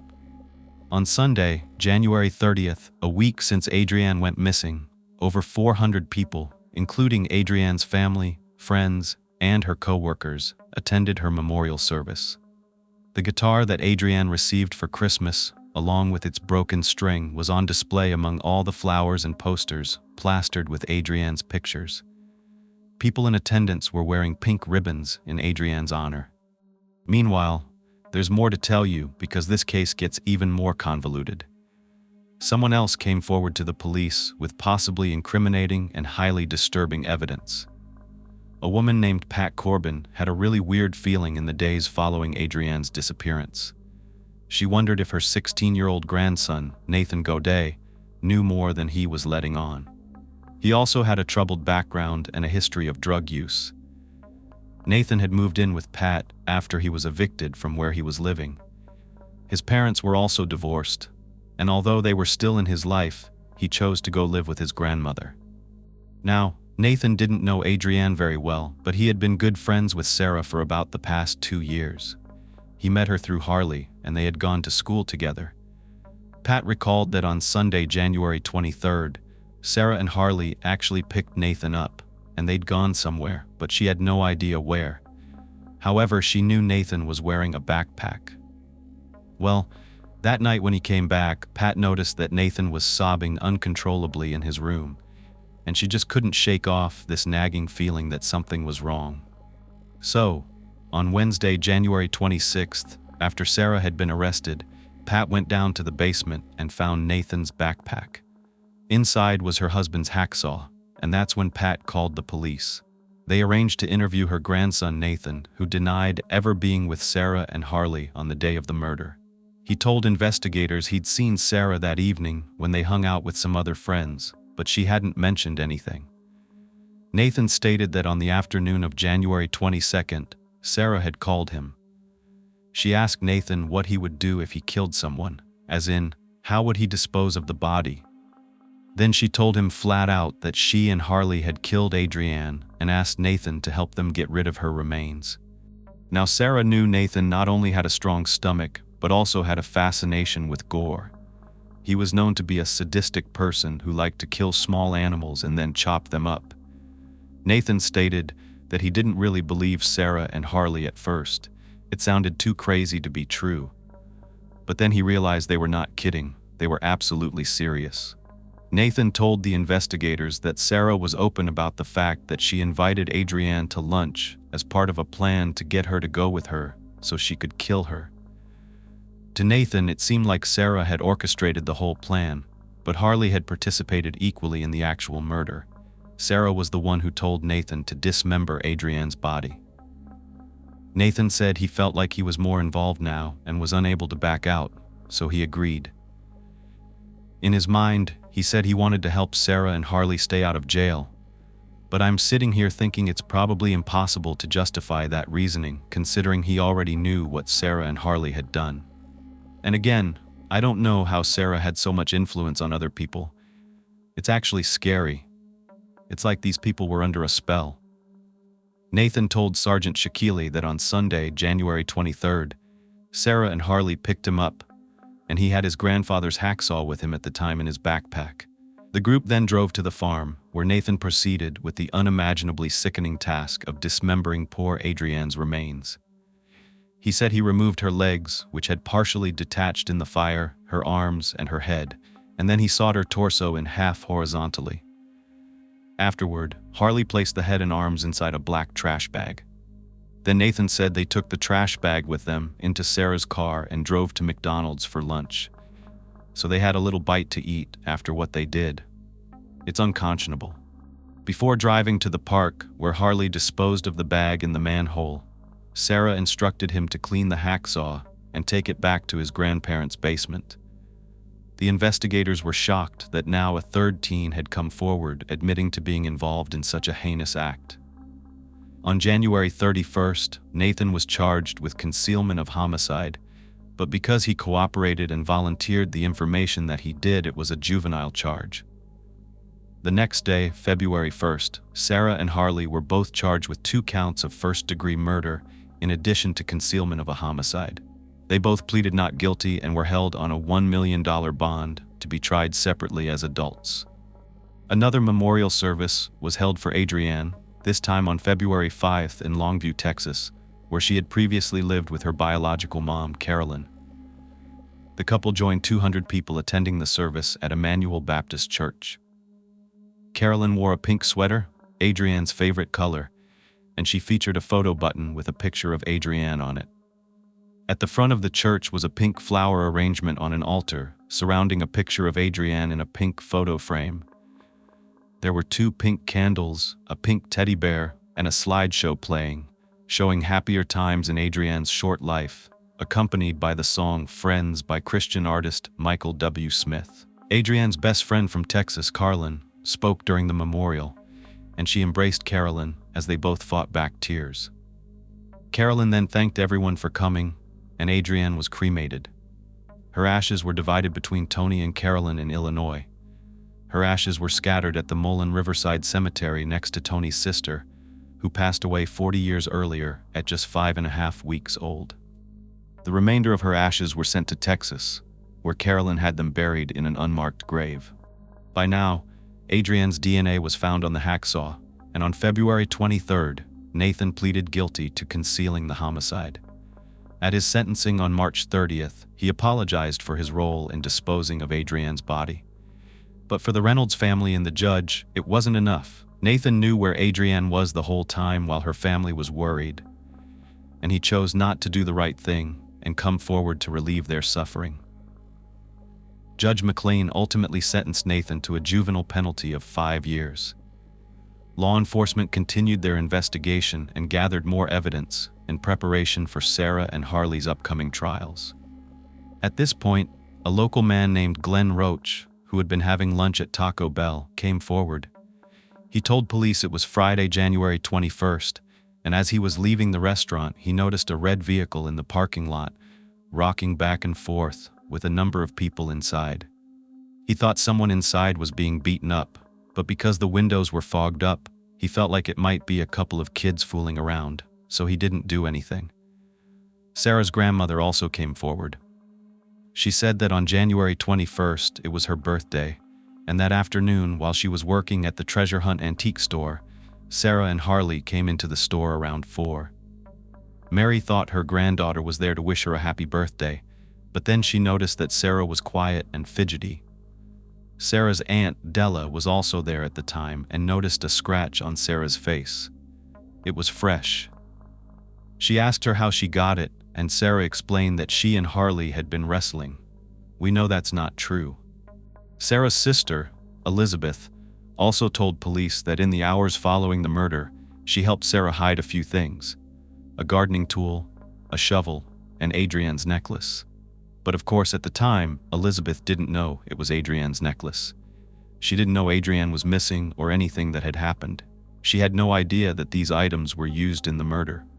With all of this happening, the community of East Moline was reeling. Things like this did not happen in their community. Adrianne's friends, as well as those within Sarah, Harley, and Nathan's circles, were shocked. They were in disbelief about what they were hearing. It was just too extreme to even contemplate it being true. Students who heard Sarah making threats in relation to Adrianne thought she was just all talk, only joking. But many of them felt that Harley could have stopped what was happening and chose not to. This was exactly what I mentioned earlier. Even if Harley had no idea about what was going to unfold in that car, she had the choice to stop Sarah from attacking Adrianne. But instead, she turned on her friend and played a role in this murder. No one could understand how something like this could happen, let alone be committed by two teenagers. It led many people to wonder who Sarah and Harley were underneath it all. So I want to take a moment to tell you a little bit about Sarah. Maybe this will provide some insight. Sarah Ann Kolb was born on April 23, 1988. She had grown up in East Moline and spent her childhood on her grandparents' farm. Her father, Tom, was actually a police officer, but Sarah's parents divorced when she was only 8 years old, and the family was living in Idaho at the time. Sarah didn't have much contact with her dad after her mom moved them to Illinois, and she didn't really get along with her mom either. She originally attended Rock Island High School, but due to anger issues and behavioral problems, alcohol and drug abuse, she was enrolled at Blackhawk in December 2003. She managed to stay out of trouble with the law, having only a traffic citation by the time of her arrest. And we know when Adrianne arrived, Sarah took an instant interest in the new girl. But apparently, Sarah's friends knew that her intentions were not pure. Sarah liked being a leader. She wanted to mold Adrianne into someone who followed her around and did whatever she wanted, kind of like a cult leader. By this time, Harley was also on the scene. Harley was born on November 2, 1986. Her parents also divorced when she was only 8 years old, and she and her younger brother mainly lived with their dad. Harley had a history of marijuana, cocaine, and ecstasy abuse and began drinking alcohol at just 14 years old. She never had any behavioral or academic issues, and she loved playing sports, but she really struggled socially. Then she began hanging out with Sarah. Harley's mom, Teresa, noticed a change in her personality. Harley became withdrawn from her friends and family, and Teresa really felt that Sarah was a bad influence, very controlling. Harley seemed totally obsessed with Sarah and was very happy to just follow her around, no matter how toxic the dynamic was. But now, let's jump back to the trial. While the death penalty no longer exists in Illinois, it was in place back in 2005. Even though both Sarah and Harley were being tried as adults, the prosecution announced they wouldn't be pursuing the death penalty because the killers were minors when the murder occurred. But if they were convicted, they would be sentenced to up to 60 years in prison. 17-year-old Sarah's trial got underway on October 31st, 2005, at the Rock Island County Courthouse before Judge James Taros. Now the prosecution theory of the case. Let's go there. They believed that on January 21st, despite all the bad blood between them, Adrianne couldn't believe it when Sarah reached out to her and asked her to go to lunch. Adrianne was excited. She hoped the girls could call a truce and put everything behind them. But when they arrived at that Taco Bell parking lot, things changed. Sarah then started accusing Adrianne of being promiscuous, and then she and Harley both attacked Adrianne, together with one of them striking her in the head with a stick. The young girl was choked to death before Sarah and Harley drove out to Sarah's grandparents' farm, where they attempted to dispose of her body by setting it on fire. Sarah and Harley didn't realize that it's not like what you see on TV or in the movies. A human body doesn't just disintegrate. They didn't think they were going to get caught, but that's when they realized they were in over their heads.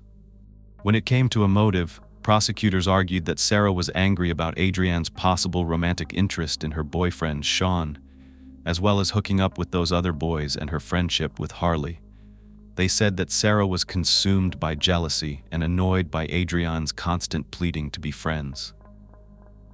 Sarah was also furious that she was no longer at the top of the popularity pyramid at school, so she decided she was going to teach Adrianne a lesson. Not only that, but she also wanted to send a strong message to Harley about who really ran things in their friendship, which is why she invited Harley along. In the car, there was nothing to suggest that Sarah ever had any form of mental impairment. Harley didn't testify against Sarah, but Nathan did. He was the prosecution's star witness. Even though the defense challenged his integrity, claiming that he was lying in order to secure a plea deal, the defense's case, are you ready for this? I'm going to tell you what they argued.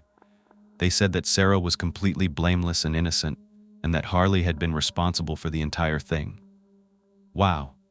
It's like they didn't even try to work on a defense. All they did was completely flip Harley's narrative. The defense argued that it was Sarah who was afraid of Harley, not the other way around. The defense called 5 witnesses, including Sarah's family, friends, and other people who spoke on her behalf. They testified that Sarah was the one who had been bullied, that she was a supportive friend, a good student, and that she suffered from being treated badly by her peers and her family. She also had a very difficult relationship with her mother, so they're totally placing her in the victim's role. And guess what? It's not a surprise to me. Sarah also took the stand in her own defense. She testified that on January 21st, she picked up Harley and her boyfriend Sean and drove to school. When they arrived, it was then that she started hearing rumors that she was going to beat up Adrianne. She later said she heard Adrianne wanted to be with her boyfriend Sean, so she admitted to feeling pretty angry, and that's why she wrote in her journal that she wanted to kill Adrianne. This sounds really, far-fetched. Maybe Sarah then told the court that she extended the lunch invitation to Adrianne because Adrianne approached her crying, saying she had no friends. Sarah said she still didn't like Adrianne, but she felt bad for her, so she had her come along. Sarah laid out her version of what happened next. She said that in the car, she confronted Adrianne over pursuing Sean and being intimate with other boys, and she grabbed Adrianne's hair, telling her to stay away from them. But Sarah claimed she backed off when Adrianne curled up in the fetal position and started crying. Sarah said it was Harley who started choking Adrianne from behind, without warning, forcing her into the back seat. Sarah testified that Adrianne was unable to escape from Harley, who had her across her lap, beating her with a stick and pressing it up against her throat. According to Sarah's version, she told Harley to stop, and that's when Harley struck her in the face with that stick and broke her nose. Harley was hysterical. The next thing Sarah knew, Harley told her that Adrianne was dead, and she testified that she saw Harley wrap her belt around Adrianne's neck to make sure she was dead and then covered her with a coat. Sarah testified that she was in shock at what happened and she denied strangling Adrianne. Sarah told the court the following: Harley's instructions, that's why she did everything else. She drove back home, didn't speak about anything because she just saw someone kill someone. Later, she said that Harley apparently instructed Sarah to drive out to her grandparents' farm, and that's where Harley wrapped Adrianne's body in a tarp, doused her with gasoline, and set her on fire. Sarah said she couldn't even bear to watch, but Harley was threatening to kill her, her family, and her cats if she told anyone. She claimed that dismembering Adrianne's body was all Harley's idea. Isn't this convenient? That everything is someone else's idea? On cross-examination, Sarah told the court that the witnesses who testified against her were all wrong and had fabricated their evidence. So essentially, everyone's lying except for Sarah. And during her time on the stand, this girl had an air of defiance about her. She was openly so rude and she responded to questions with more questions. It's like she wanted to run the show, and the trial was her stage. The jury retired to deliberate after 15 hours. There was an outcome, but no verdict. It was a hung jury on all charges. 11 jurors thought Sarah was guilty, but the foreman was holding out. This lone juror didn't feel that Sarah wasn't responsible, but they just weren't convinced that the state had proven she was guilty beyond a reasonable doubt. On November 16th, a mistrial was declared, and this was devastating to all of Adrianne's loved ones. Now they had to sit through this all over again. That is a major setback. On February 6, 2006, Sarah's second trial began, and this time it was 60 miles away. They got a venue change due to the extensive media coverage. This time, the prosecution went with a little bit of a different argument, because maybe they were worried about proving that she murdered Adrianne beyond a reasonable doubt. They told the court that even though Sarah may not have actually killed Adrianne, she was responsible as the orchestrator. She initiated the confrontation in the car and escalated the situation by beating and choking Adrianne before Harley, in Sarah's words, finished her off again. Nathan testified for the prosecution, but unlike her first trial, Sarah decided not to take the stand. It was probably a good thing, and the defense rested without calling even one witness this time around. When it came to jury deliberations, the process was much smoother. It only took 10 hours, and they reached a verdict. On February 22nd, Sarah was found guilty on all charges, and I agree with that verdict. Harley's trial had also been moved for publicity reasons, but instead of it even happening, on April 27th, she pleaded guilty to first-degree murder and concealment of a homicidal death. She got a plea deal, and this was made because they believed that had Harley not confessed, there was a strong possibility that Adrianne's remains would have never been found.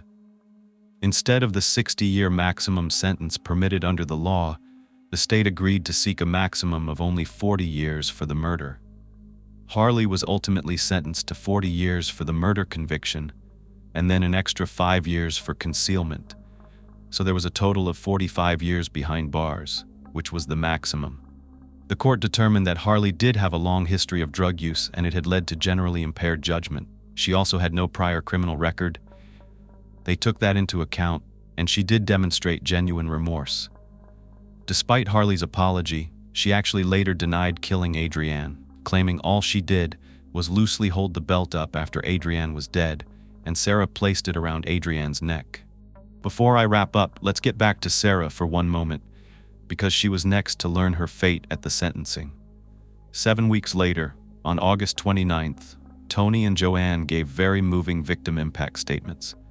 Joanne spoke of how she was still unable to sleep or enjoy anything in her life anymore.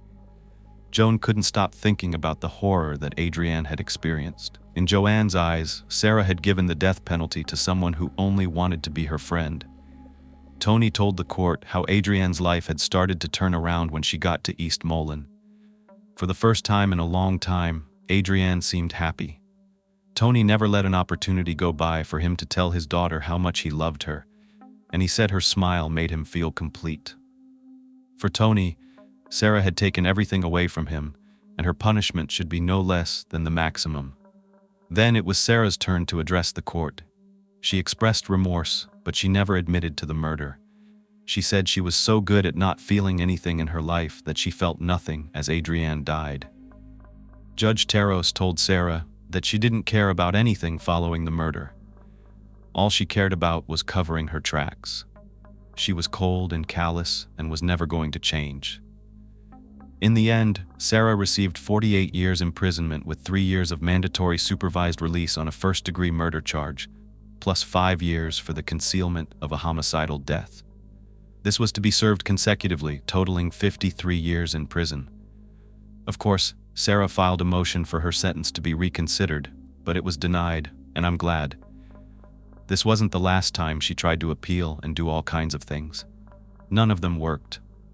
Luckily, in the wake of Adrianne's death, Tony and Joanne established a memorial fund in her name because they wanted to raise awareness within schools and families to implement PR programs and initiatives to prevent teenagers from bullying each other and committing violence. I want to tell you something that happened in the aftermath of all this. On April 16th, 2012, then 23-year-old Nathan died in a single-vehicle car crash in Indiana, along with 2 other people. His Chevy had been traveling along South Victor Pike in Monroe County when the driver lost control and struck a tree. It's very tragic, but you know what? I'm sure some people would say it also could be karma. I'll let you decide. Today, 36-year-old Sarah continues to reside at the Logan Correctional Center in Illinois. And according to prison records, by the time she becomes eligible for parole, it will be 2053, and she will be 64 years old. Harley is also 36 years old, and resides at Pontiac Correctional Center in Illinois. She will become eligible for parole in 2047 at the age of 59. Adrianne is the one who truly matters, and the one who tragically is no longer with us, because Sarah was too insecure and jealous to deal with rejection. She wanted to have power over people, and she felt like if she couldn't control them, she had to get rid of them. But another reason that Adrianne is no longer here is because the one person who we know could have intervened to save her, Harley, made a different choice, a cowardly choice that took the path of least resistance. I don't want Adrianne to be remembered for what Sarah, Harley, and Nathan did to her. That's not what Adrianne's memory means to so many people who loved her, including her family, and especially Tony and Joanne. They stepped up. They provided her a safe and loving home. Adrianne was headed in the right direction. She had her whole life ahead of her. For someone who had already overcome so much in her short life and was putting in the hard work to get back on track, this makes Adrianne's loss even more senseless.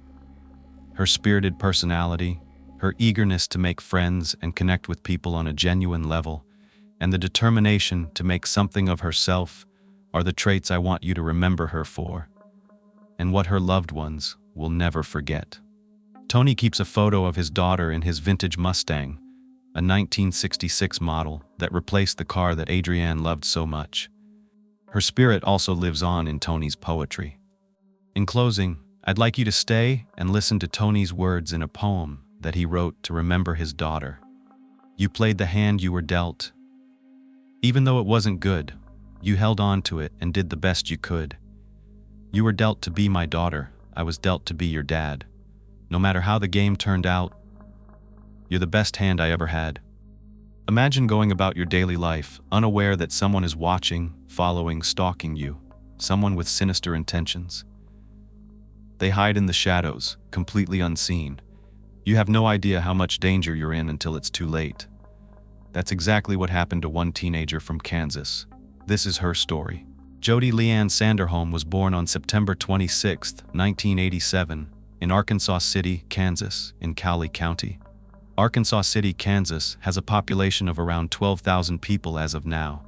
It has been home to 3 generations of the Sanderholm family.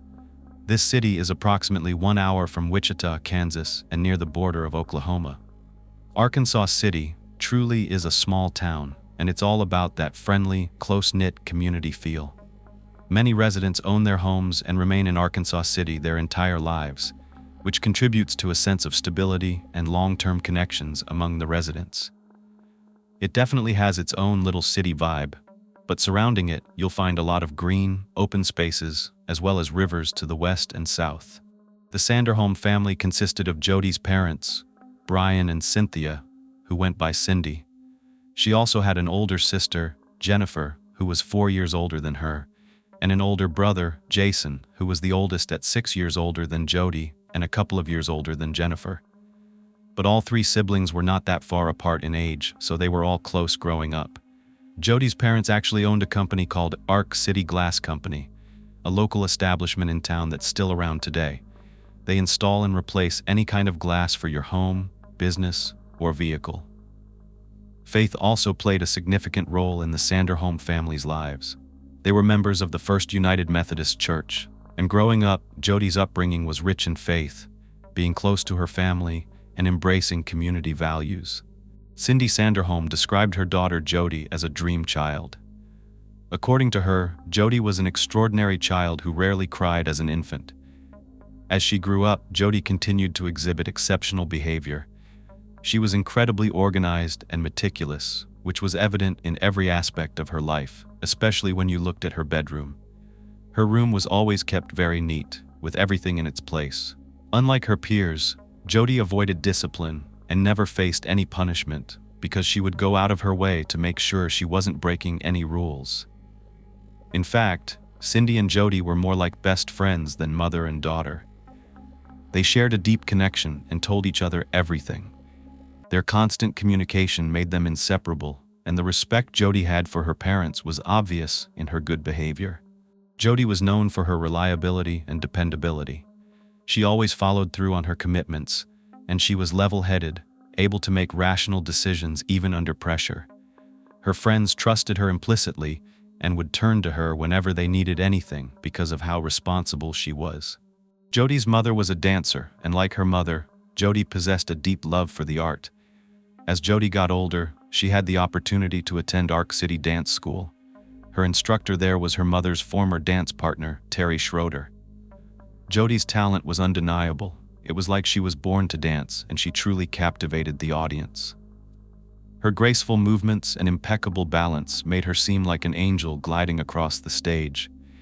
Dance was more than a hobby for Jodi, it was her life. She danced 7 days a week.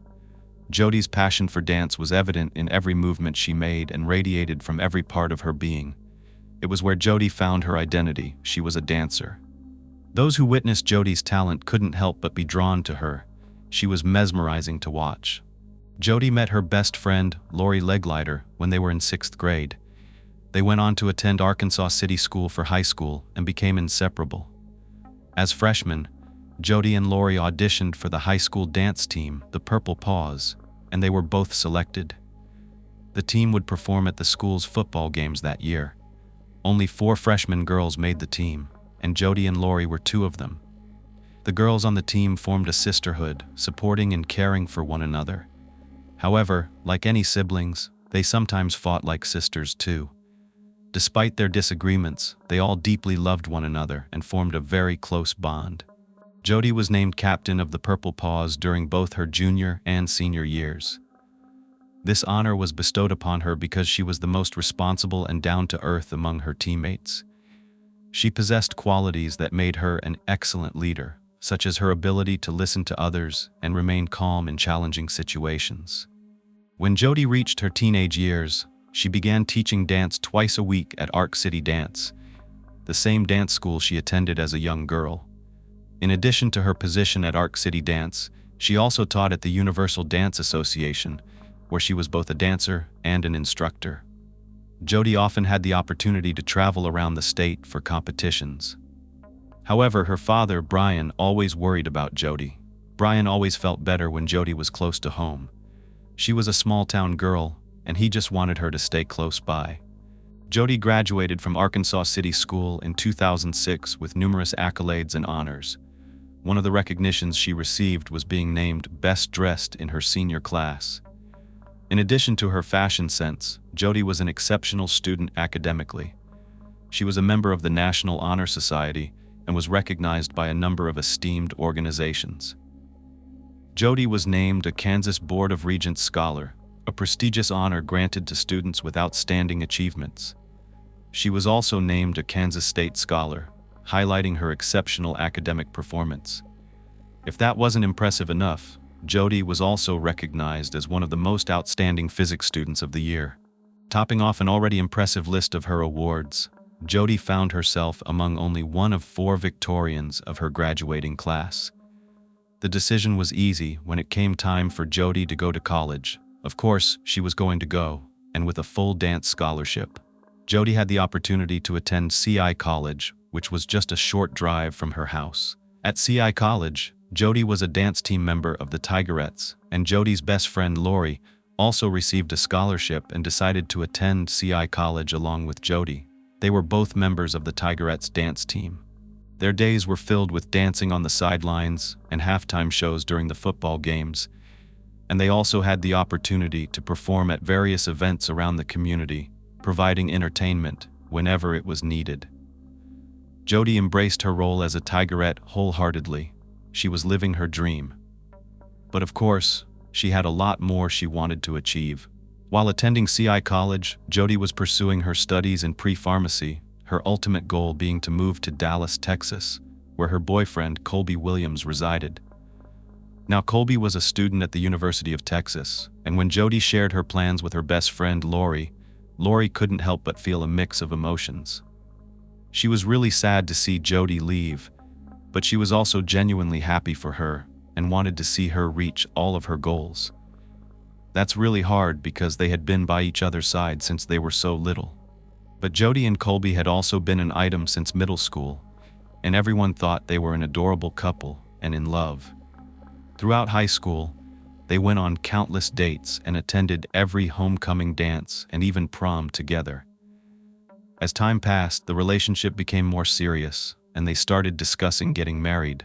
Jodi didn't know this, but Kolb was planning to propose to her on their 5th anniversary in May of 2007. So let me take you to just before 2007 began. The Sanderholm family gathered joyfully in December of 2006 to celebrate the holiday season together. Jodi's brother, Jason, who had returned from college in Wichita, joined in the festivities, along with Jodi's sister, Jennifer, who came with her husband from Kansas City. None of them would have any reason to know at that time that this would be their last Christmas with Jodi as part of their family.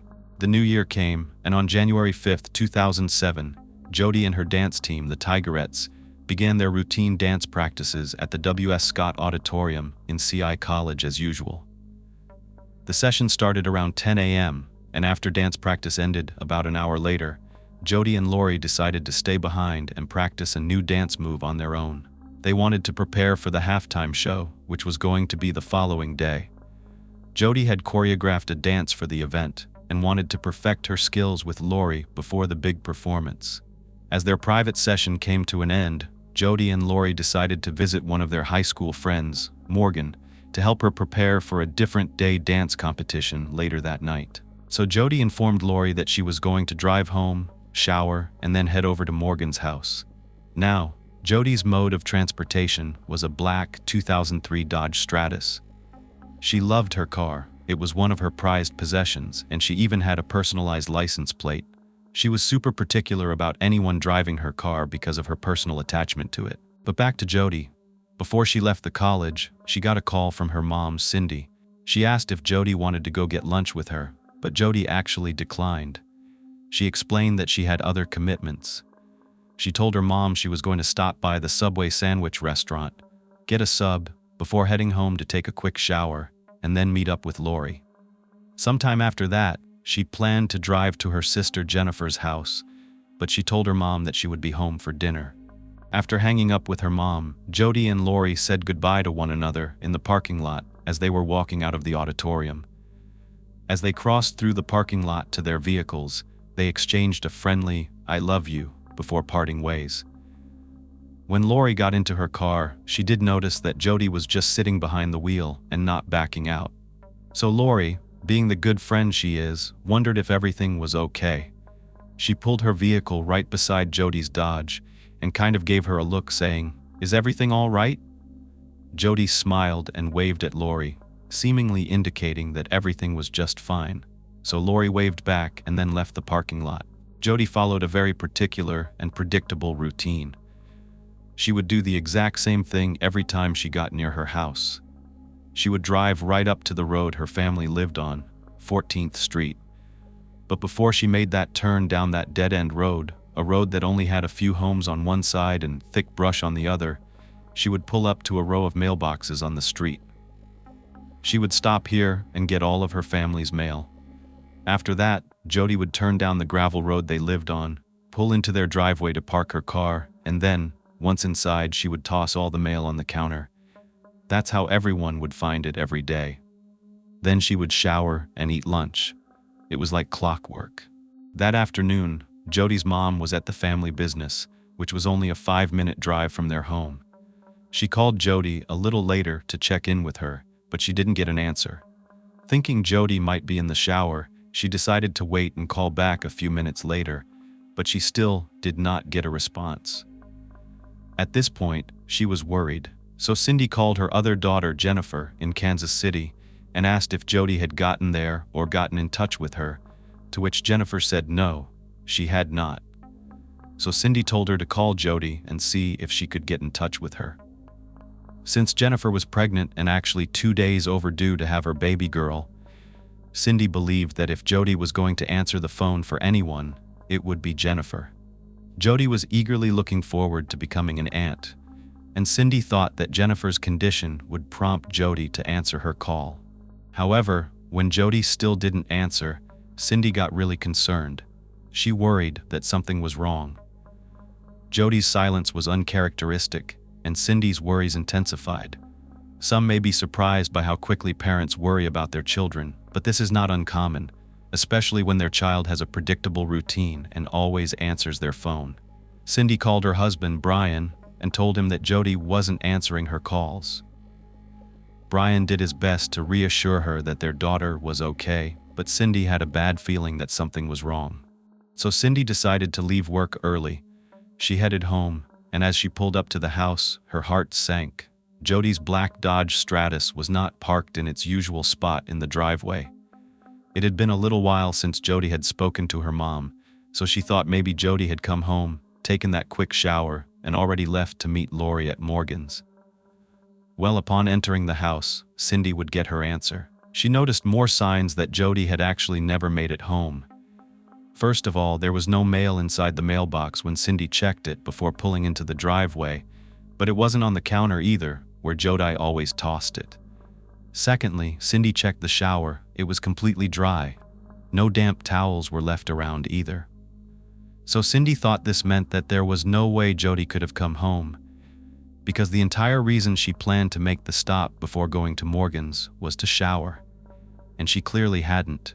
In an effort to locate Jodi, Cindy called Jodi's best friend, Lori. By then, Lori had actually already arrived at their friend Morgan's house to do her hair for the dance competition. Lori had been waiting for Jodi to show up, but she never did. So it was around 2 o'clock in the afternoon when Lori got that call from Cindy asking to speak to Jodi. Lori explained that Jodi wasn't with her and that Jodi never showed up for their meeting like she knew she would. Like Cindy, Lori had a really bad feeling about Jodi going silent, so she decided to drive to the mall and go to Sears. A lot of their mutual friends worked there, and she wanted to know if Jodi had stopped by to chat or if they had heard or seen her. However, no one had.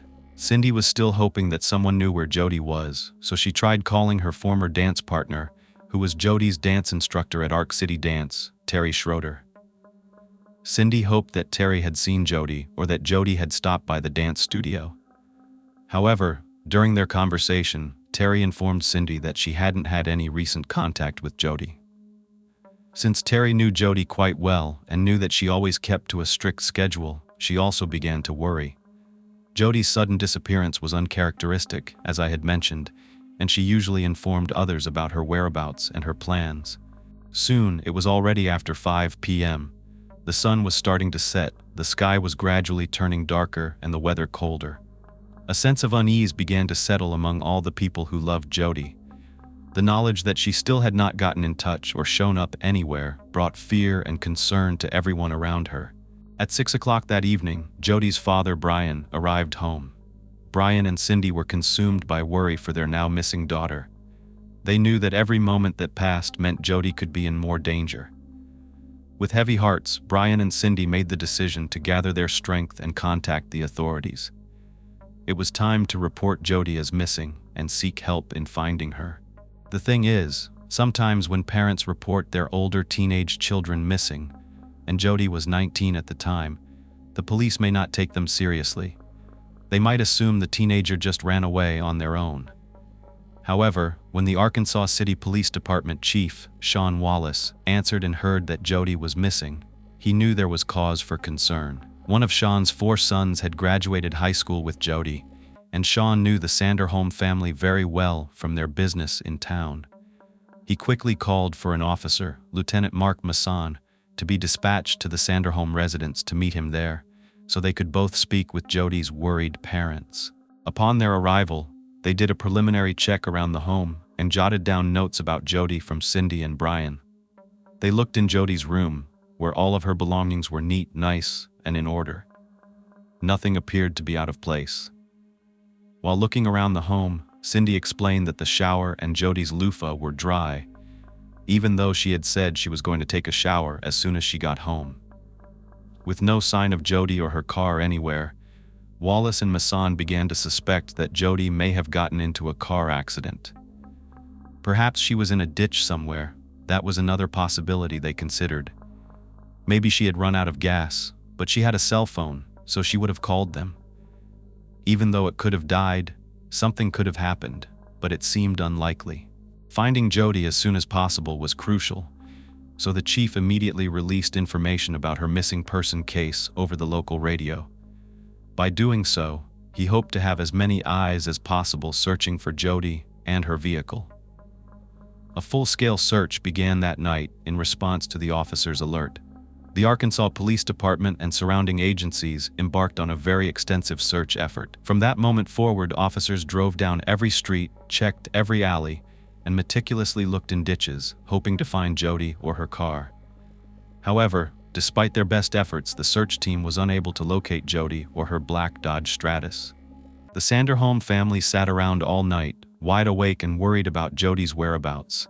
Cindy desperately hoped that everything would be okay, but deep down, she had a really bad feeling. Hours went by, and still, there was no sign of their teenage daughter. At around 2:30 a.m., Jodi's father decided to take matters into his own hands. He was frustrated by the lack of evidence and progress, even though the police were doing their best. He decided to take action. Brian picked up the phone and called the local TV stations in Wichita, one by one. With each call, Brian explained the situation and requested their assistance in finding his daughter.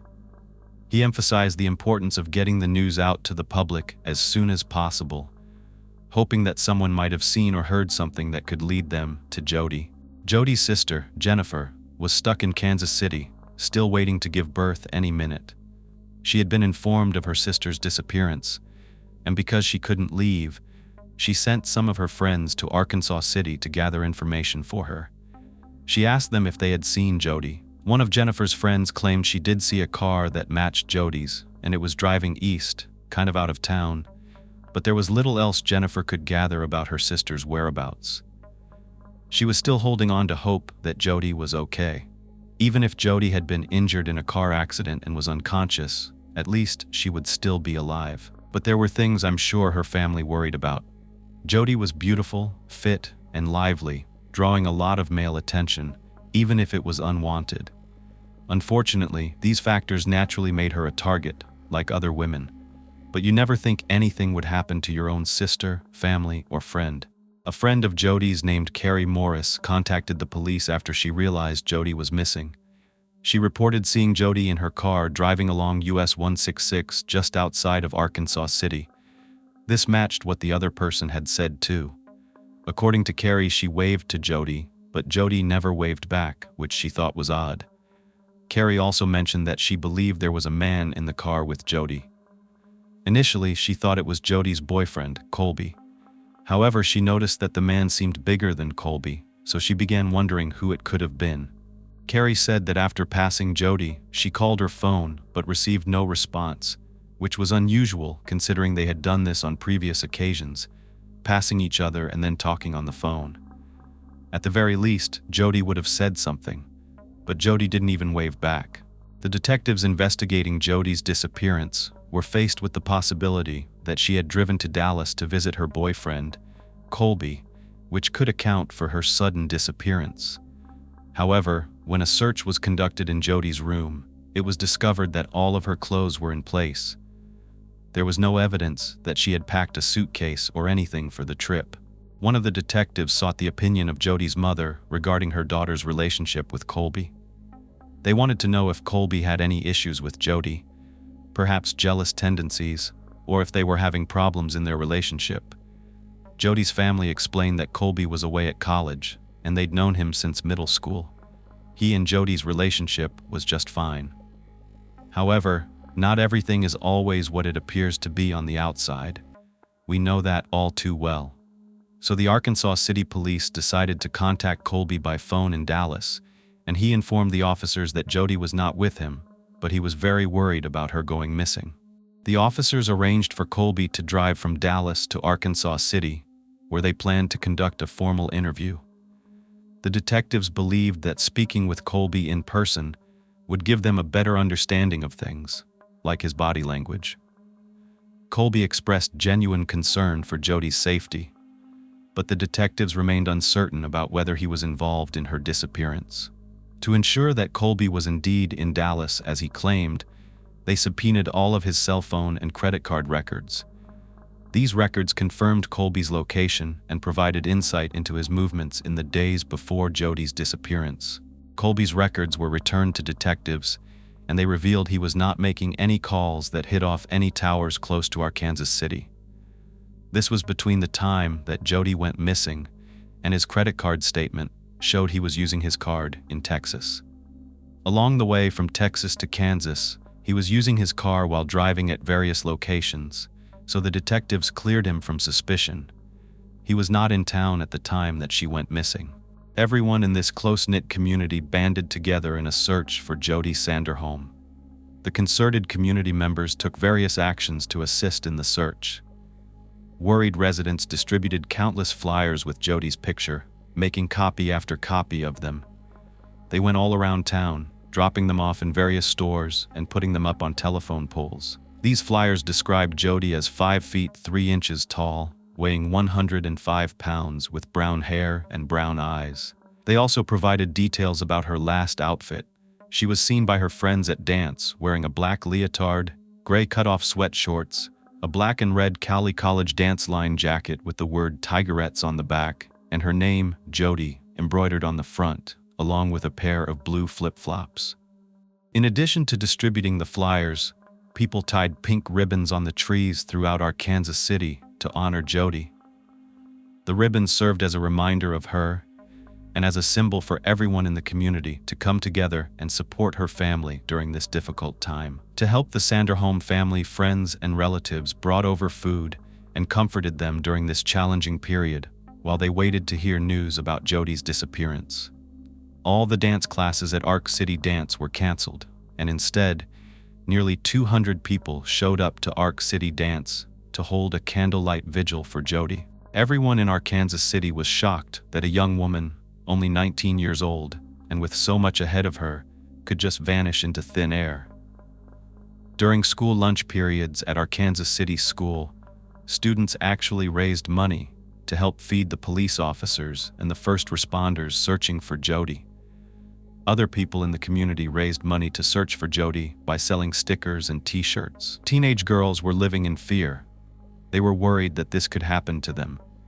Jodi's disappearance instilled a sense of vulnerability, causing a lot of teenage boys to take extra precautions to ensure the safety of their female friends. No one wanted to travel alone. As the search for Jodi continued, detectives discovered CCTV footage of her at the Ark City subway salon shop at approximately 1 p.m. January 5th, the day she disappeared. This really helped them with a timeline to further gather information. The police conducted an interview with a girl who actually made Jodi's sandwich that day. This girl happened to be a former girlfriend of Jodi's older brother Jason, so they knew each other. Remember, this is a small town. That is not uncommon. She provided some valuable insight into Jodi's state of mind and her demeanor on the day she disappeared. According to the former girlfriend, Jodi was in good spirits when she saw her that day. She said that Jodi was really excited about her pregnant sister. She talked about how she was thrilled to become an aunt and couldn't wait.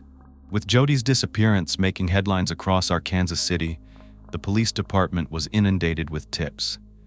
Suddenly, so many people were reporting seeing Jodi's dodge. The officers found themselves faced with the daunting task of verifying each and every one of these leads and determining whether they were relevant or not. The Ark City Police received information from an anonymous caller suggesting a possible connection between Jodi's disappearance and the unsolved case of another Jodi. There was a TV anchor, Jodi Sanderholm, who went missing in the mid-1990s in Mason City, Iowa. However, upon further investigation, detectives noticed several similarities in the case, but they ruled out any connection because there was a significant time gap between the two Jodis disappearing. It would be kind of odd if people were kidnapped or disappeared because of their first name, but I understand that everyone has to offer something if they feel it's relevant. An investigation was conducted to determine whether Jodi's disappearance was the result of jealousy or foul play. The detectives interviewed every member of the CI College dance team, the Tigerettes, to gain information about their relationship with Jodi and to see if anyone had a motive to hurt her. Through their investigative work, the detectives were able to gather evidence to conclude that none of the girls were responsible for Jodi's going missing. It's not usually a female perpetrator. It can be, but that would be very unusual. Detectives called upon the residents of Arkansas City to assist them in searching for Jodi's missing Dodge Stratus. The car was considered crucial evidence because Jodi had been seen in it before she went missing. Residents wanted to help in any way that they possibly could. They organized themselves into search parties and began looking through garages, outbuildings, and barns for any trace of the car. However, their searches proved fruitless. On January 6, 2007, just one day after Jodi went missing, her sister Jennifer woke up having contractions. Her husband was pleading and begging her to go to the hospital, but Jennifer's mind was consumed with thoughts of her sister Jodi. She couldn't focus on anything else, not even going into labor. She had been neglecting her basic needs, eating, drinking, and sleeping, while trying desperately to locate her sister. Despite her advanced pregnancy, all Jennifer could think about was Jodi and where she was. Jennifer, of course, wanted to stay updated on the search for her sister while she was giving birth, but she didn't want her mother, Cindy, to know she was in labor.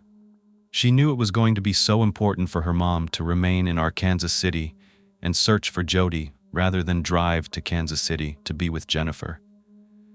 It would break Cindy's heart when she learned that Jennifer was in labor and she couldn't be with her. Jennifer didn't want her mother to feel any more guilt than she already did, so she kept quiet. That must have been a lot to go through. I cannot imagine any of this. The next day, on January 7th, Jennifer gave birth to her baby girl and named her Emma Jolie. The Jolie part was a combination of Jodi's first name and her middle name, Leanne. Jodi's best friend, Lori, couldn't shake the unease that consumed her since Jodi had disappeared. With every moment that passed, her mind raced with thoughts of where her best friend could be. She desperately thought of any clues or leads that might help the police, and one memory stood out in Lori's mind that she thought could be related to Jodi's disappearance. There was an incident that occurred a few days before Jodi went missing. Lori told detectives that back on Tuesday, January 2nd, she thought that someone could have been stalking her. She had just gotten off work at a local steakhouse.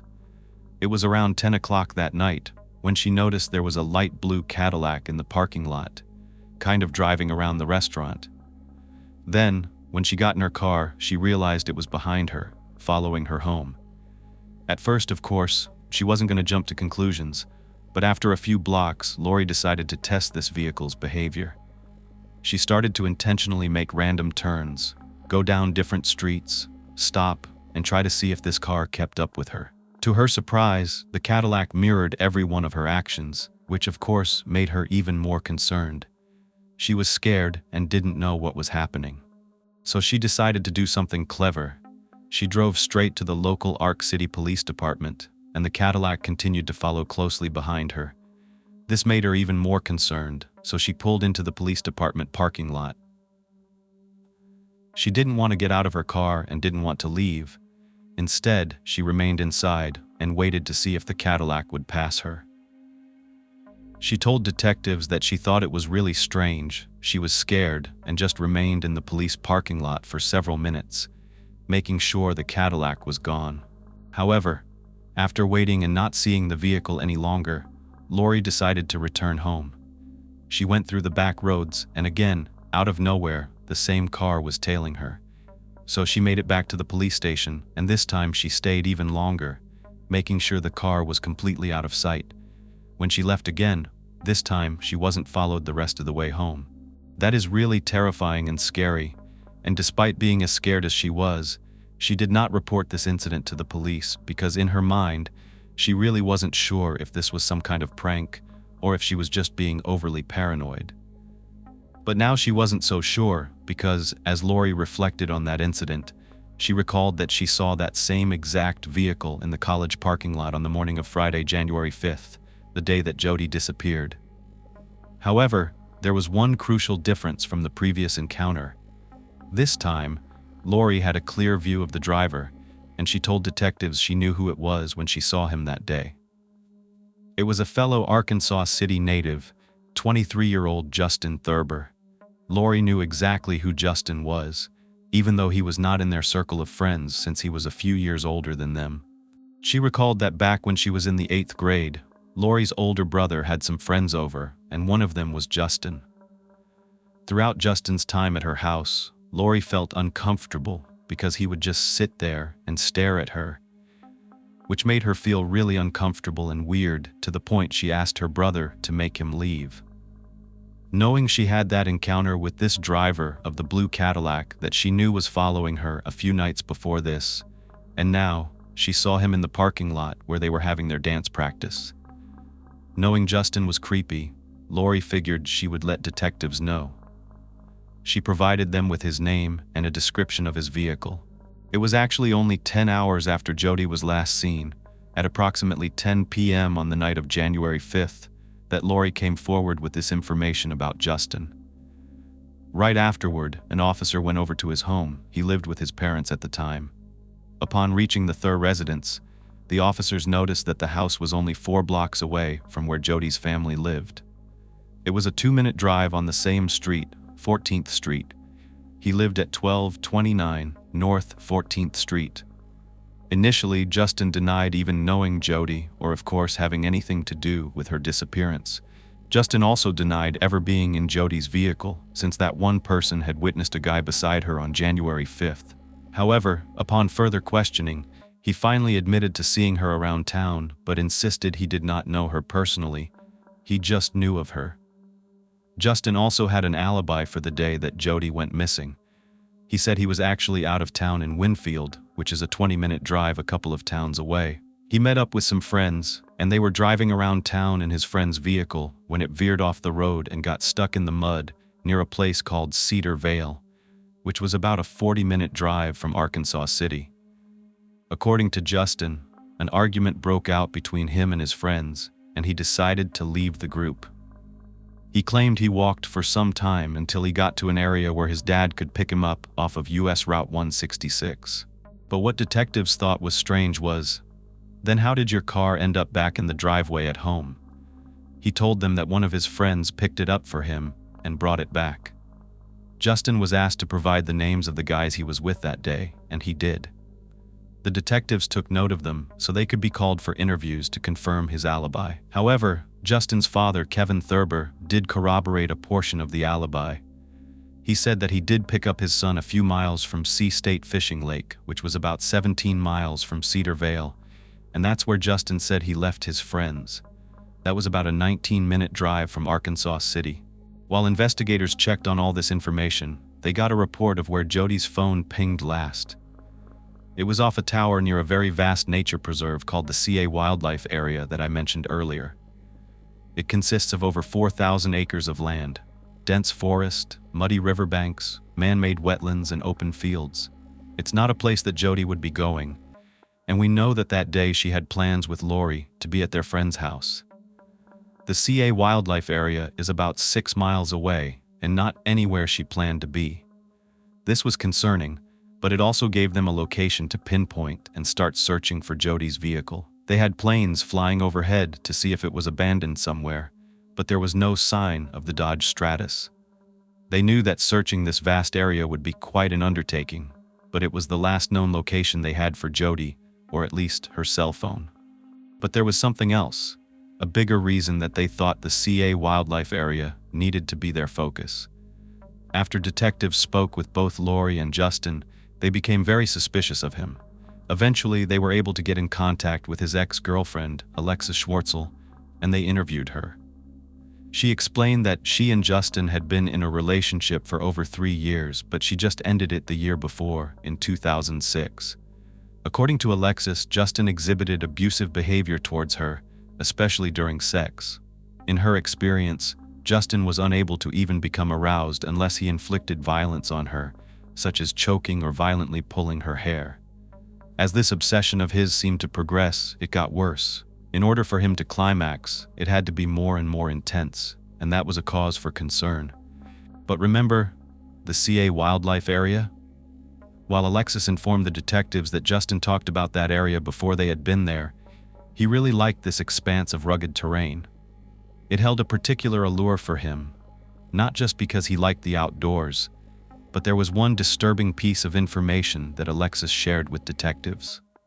According to her, Justin had once mentioned to her that it would be pretty simple to get rid of a body in this area. He told her that the rough terrain and heavy rainfall made it very likely that evidence of a crime would be washed away. That's a really weird thing to say, right?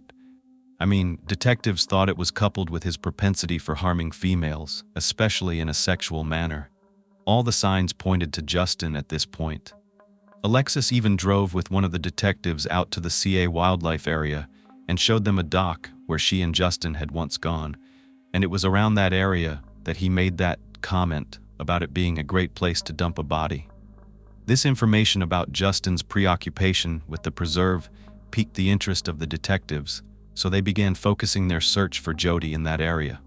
They had to gather the right manpower, though.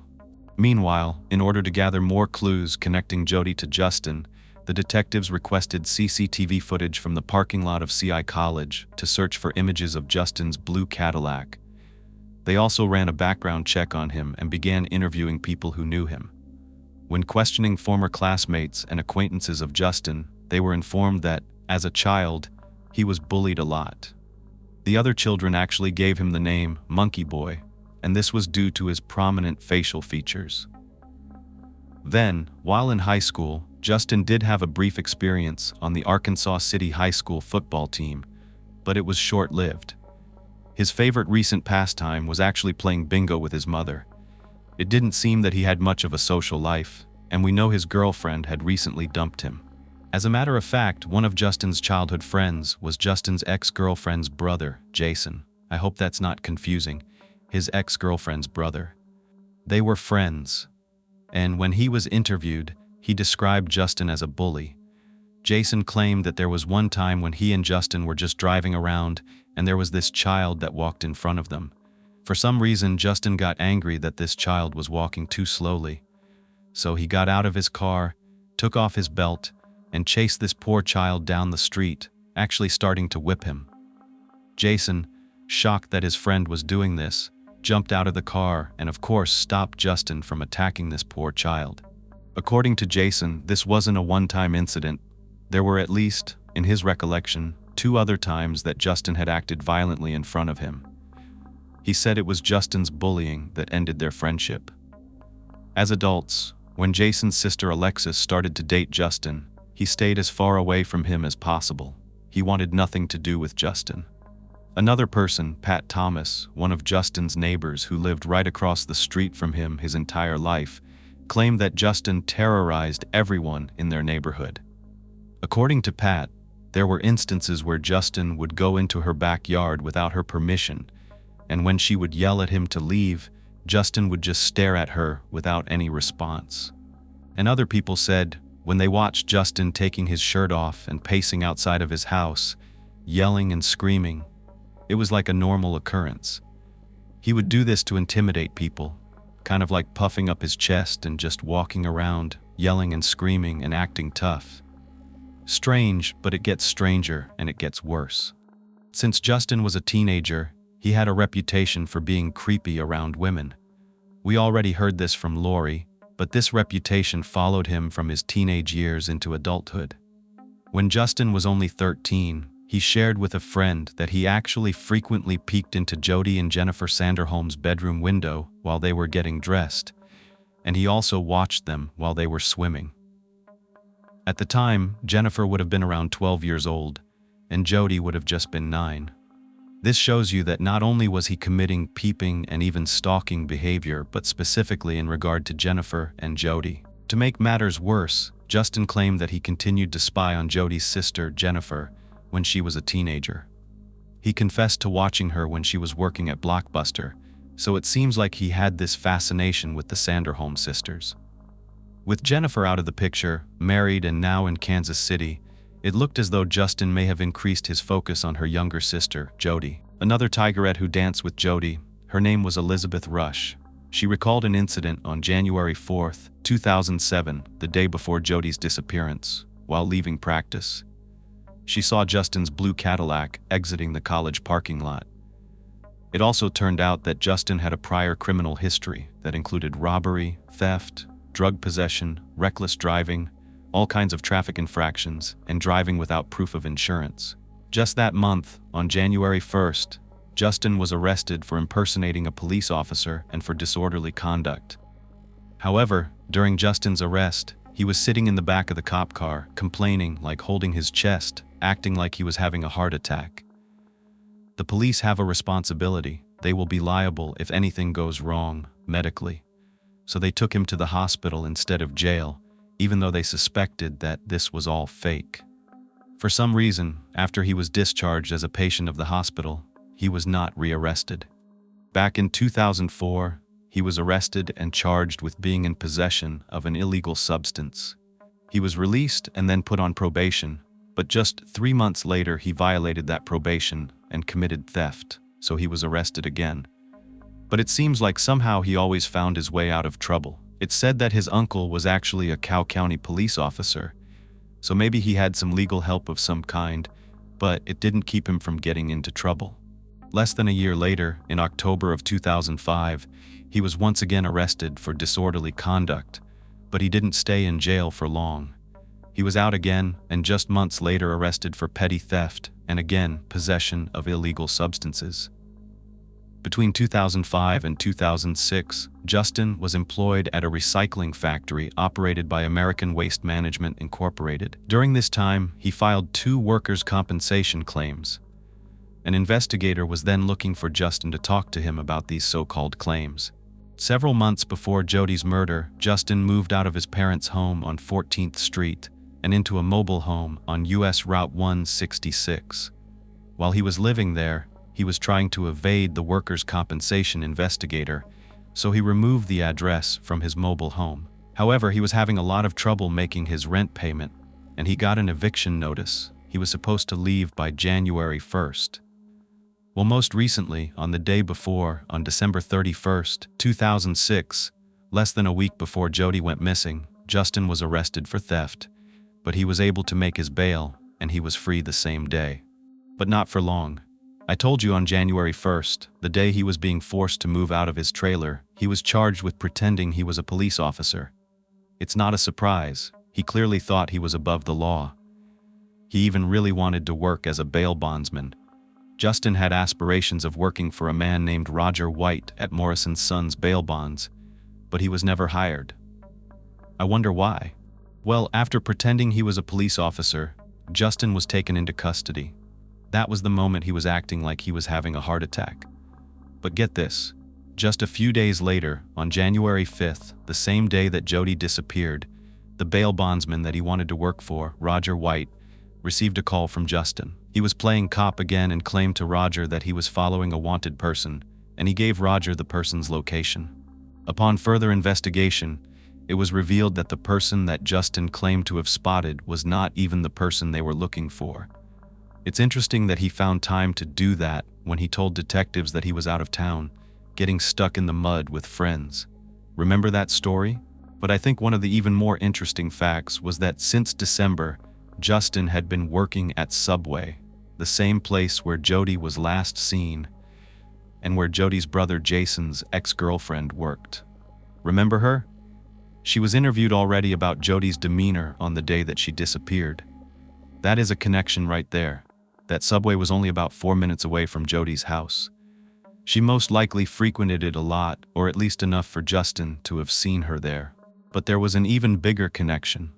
Remember the CCTV footage that the investigators requested? Well, it revealed that on the same day, January 5th, a blue Cadillac matching Justin's was right behind Jodi as she was driving into the college for dance practice that morning. However, this was not the only time that Justin's vehicle appeared in the footage. They also noticed his car pulling up to the college parking lot several times in the days leading up to Jodi's disappearance. Now investigators want to interview all the other girls on the Tigerettes to see if they noticed this. A dancer of the college dance team, Sta Barrera, informed the police that Justin had once left a note and a rose on the hood of her car. She found it one day after practice. However, she threw it out without even reading it. Then she stated that Justin would text her and call her persistently for a pretty long period of time, but it eventually just stopped. I guess he moved on to his next victim, and that could have been Jodi Sanderholm. This was enough probable cause to get an arrest warrant for Justin, especially for his previous crime of impersonating a police officer and for apparent trespassing on the college campus. He had no reason to be there. So on Saturday, January 6th, 2007, Just one day after Jodi's disappearance, Detective Eric Mata arrested Justin on a bond revocation and suspicion of criminal trespass. It was at 9:45 p.m., on his way home from playing bingo with his mother, when he got to the station. Justin said that he wanted to speak to his attorney, so there was no questioning done at this time. However, after Justin's arrest, a team of crime scene investigators arrived at his parents' home with a search warrant. They wanted to gather any evidence that linked him to Jodi's disappearance. While they meticulously searched through Justin's belongings, detectives were questioning his parents. Justin's father, Kevin, once again told them the information about picking Justin up at the Cow County State Fishing Lake at approximately 6:50. After Justin called him, he further explained that when he picked him up, Justin was wet and muddy.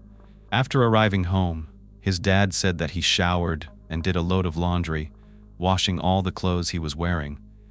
His dad claimed that he actually witnessed Justin rinsing off his muddy white Adidas sneakers in the sink and even asked for his father's help getting off the set-in mud. The detectives wondered if it was possible that Justin was trying to get rid of evidence connecting him to Jodi's disappearance. The detectives advised Kevin to direct them to these shoes that he had seen his son cleaning that night. They were still wet and sitting on a towel by the front door.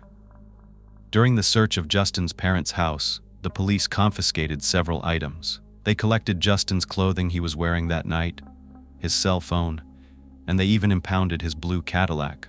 Disturbingly, while looking in Justin's room, an investigator came across a knife with a spot of what looked like dried blood on it. Everything, including the sneakers, the clothing, the cell phone, and the knife, were sent to the state crime lab in Topeka, Kansas, for analysis. Meanwhile, after arriving at the Kansas City Police Department, Justin told a law enforcement officer he wanted to speak with Detective Ma, who agreed and met him in a holding room. That's when Justin said he wanted to get this over with and wanted to be transported to the county jail. But then he shifted gears and told Detective Ma he would talk to him if his attorney came to the police station. So Ma asked Justin for the attorney's phone number, and he said it was back at his parents' house. But he also said, "Oh, my attorney was probably out drinking at a local bar. You could find her there." Well, before doing all that, the detective tried to get Justin to talk by mentioning that they had spoken to his ex-girlfriend Alexis, and that she told him about the recent breakup, but Justin didn't respond. So Ma tried bringing up the bond revocation, but still, Justin wouldn't speak. Ma even asked him again where he was on January 5th between 11 and 11 p.m. to get a formal statement. That is when Justin requested his attorney for basically the third time. But Ma responded, "It's probably not a good idea that she comes down here if she was at a bar drinking." So Justin said he wanted his father with him before he would talk. He also requested his mother be allowed in the room. Ma said that Justin would have to waive his rights to be silent and to an attorney if his parents were allowed in there. Justin agreed. When his parents arrived, Justin was allowed to speak with them privately. Afterward, Detective Ma came back. He asked Justin, "Are you ready to give that statement?" And Justin replied that he's not talking. He's not going to answer any questions without his attorney. So of course, Detective Ma became agitated. Remember, Justin had promised to waive his rights and talk.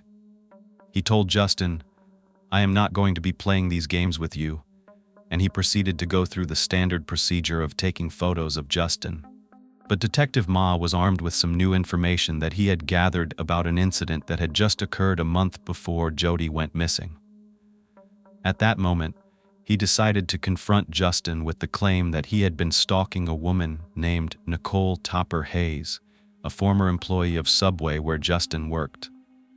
Nicole reported an incident to the police in December of 2006. According to Nicole, one day while she was working with Justin, he placed a red rose and a romantic note on her car. While working, Justin would frequently talk to Nicole about several of the other women who worked there, and Nicole said that Justin would even follow female employees home after they got off work. According to Nicole, she opened Subway at 6:30 on January 3rd, 2007. This was just 2 days before Jodi went missing. Nicole said that when she arrived outside the restaurant, Justin was waiting there. Justin told her he needed a ride because his car broke down. Well, Nicole made it clear to him she would not be giving him a ride anywhere. However, she did offer to let him use the phone inside, but he declined. Then about 10 minutes later, as Nicole was busy opening up and doing all the procedures for Subway, she noticed that Justin was driving by several times in his blue Cadillac, which seemed to be working just fine. On January 4th, just one day before Jodi's disappearance, Nicole actually contacted the police to make a report regarding the concerning stalking behavior that Justin was exhibiting. Nicole expressed her fear of Justin and even asked the police to escort her to work. The police chief, Sean Wallace, was concerned about Justin's behavior, yet despite Nicole's fears, there was no evidence available that would warrant an arrest of Justin for any criminal offense at that time. I guess it's not illegal to put a rose in a note on someone's car, or wait for them, or maybe even ask them a million times to go out with them. But where do you draw the line? That's a really good question. However, later that day, Nicole arrived at Subway, and she was with her police escort. Upon arrival, she discovered a piece of wood jammed into the lock at the restaurant, indicating that someone had tried to break in. This made her even more scared, paranoid, and full of anxiety, and it reinforced her belief that Justin posed a threat to her safety and possibly the safety of others. But nothing was done about this. Justin actually went into the Kansas City Police Department himself and met with the Chief of Police, Sean Wallace. During their conversation, Justin raised concerns about the scrutiny he was facing from the police department regarding several stalking claims that he claimed were unfounded. Justin expressed his frustration that the police officers were targeting him and causing him stress. And that's interesting. Several stalking claims, and yet here we are. When Detective Ma confronted Justin about these claims, that's when he asked if the detective could promise he would not charge Justin for stalking if he gave his formal statement about his whereabouts on January 5th. Ma said he couldn't make any promises, but he would have someone come in and speak with him. So around 11 p.m., KBI Special Agent David Feta joined the questioning. Feta gave Justin a written Miranda warning waiver and began reciting it. But before he could even finish, Justin, he loves to play cop, interrupted and started listing off his rights himself, saying he already knew them. Of course he did. So Justin then completed and signed the waiver. Feta told him he understood that Justin had previously requested an attorney, but he told him that now, since you've recontacted us and asked for Detective Ma, you're allowed to speak with us because you came to us. So Justin agreed, and he then told Ma and Feta about his whereabouts the day before. Justin said that he woke up at 11 in Plankth. A man drove around for a short period before stopping at a gas station. Around this time, he was pulled over for a traffic violation. At around noon, he parked near Subway and waited for his friend Travis to bring him a computer and shoes, which he claimed that Travis had stolen from him. Travis arrived, according to him, around 20 minutes later, and they left in Travis's car headed for Winfield.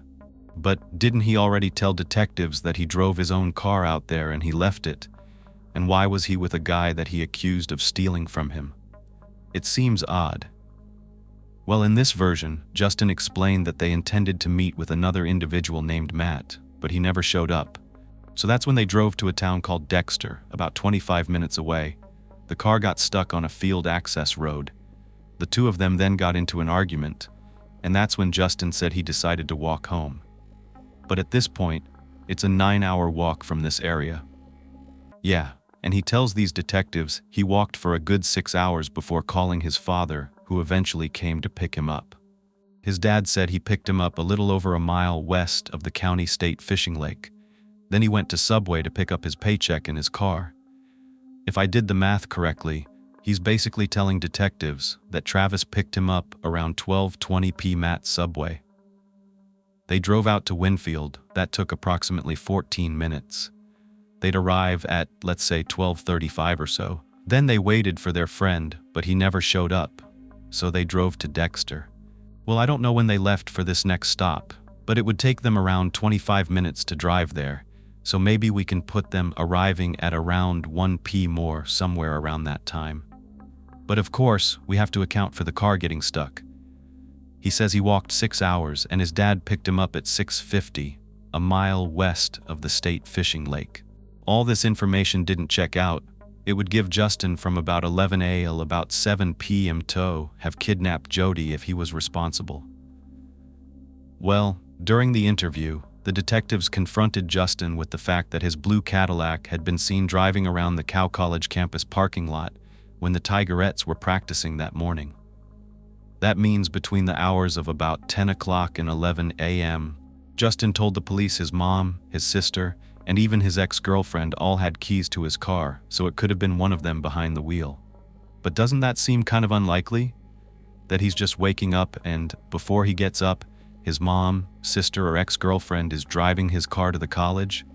I mean, maybe. But then he's at the gas station, not too long after, and then meeting his friend, even though at this point it was late into the early morning hours of January 7th. Maffetti and another officer drove Justin out east of town so he could show them where the car broke down, but he couldn't find the location.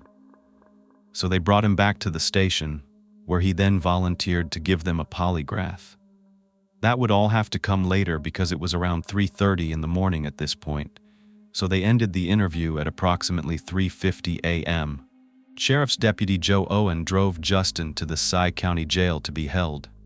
On the way, Justin told the officer he wanted to talk to Ma or Fetty again, but he also wanted his relative, another officer named Chad Malone, to be present. I told you that someone, I think it was an uncle, worked at the police station.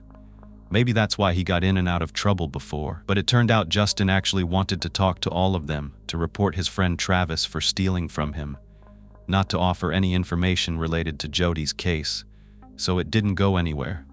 However, once Justin was in police custody, they were able to obtain a sample of his DNA. Okay, enough with Justin and what he was doing for now. I want to focus on the search and the investigation. The lab technicians thoroughly searched for evidence by examining Justin's shoes.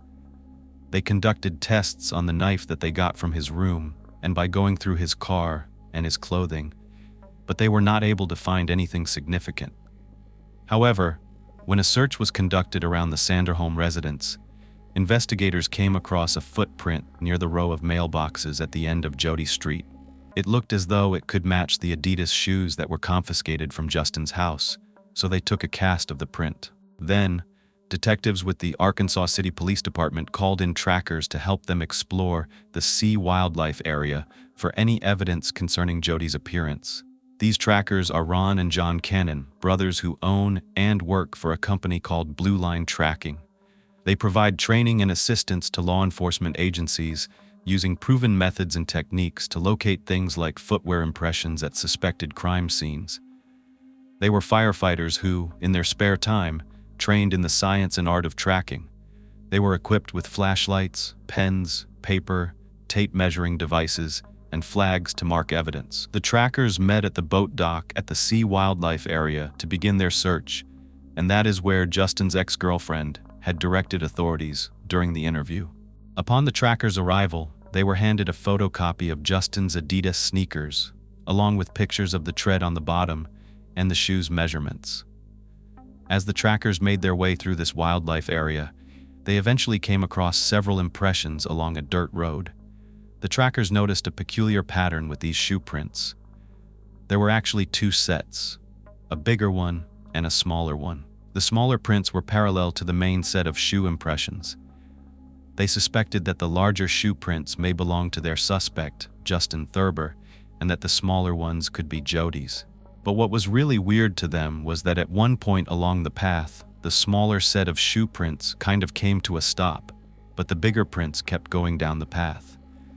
So the trackers were deducing from this evidence that Jodi's abductor might have forced her to walk into this wooded area, and at some point, she either stopped, she resisted, or she refused to go any further. That's when the suspect either rendered her unconscious or just possibly picked her up and carried her the rest of the way. That would explain the one set of bigger impressions. So, they took cement castings of all of these prints so they could compare them to the ones that they found at the mailbox near Jodi's house. As darkness fell over the sea wildlife area, the trackers and detectives decided to call it a day until the following morning when the sun came out. But on their way home, Ron and JN approached the area where they heard that Justin's father told the police that he picked him up on January 5th. It was near the Cy County State Fishing Lake.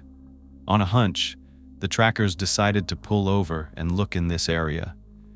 They approached the lakeside restrooms, and they noticed a dirt transfer on a concrete path nearby.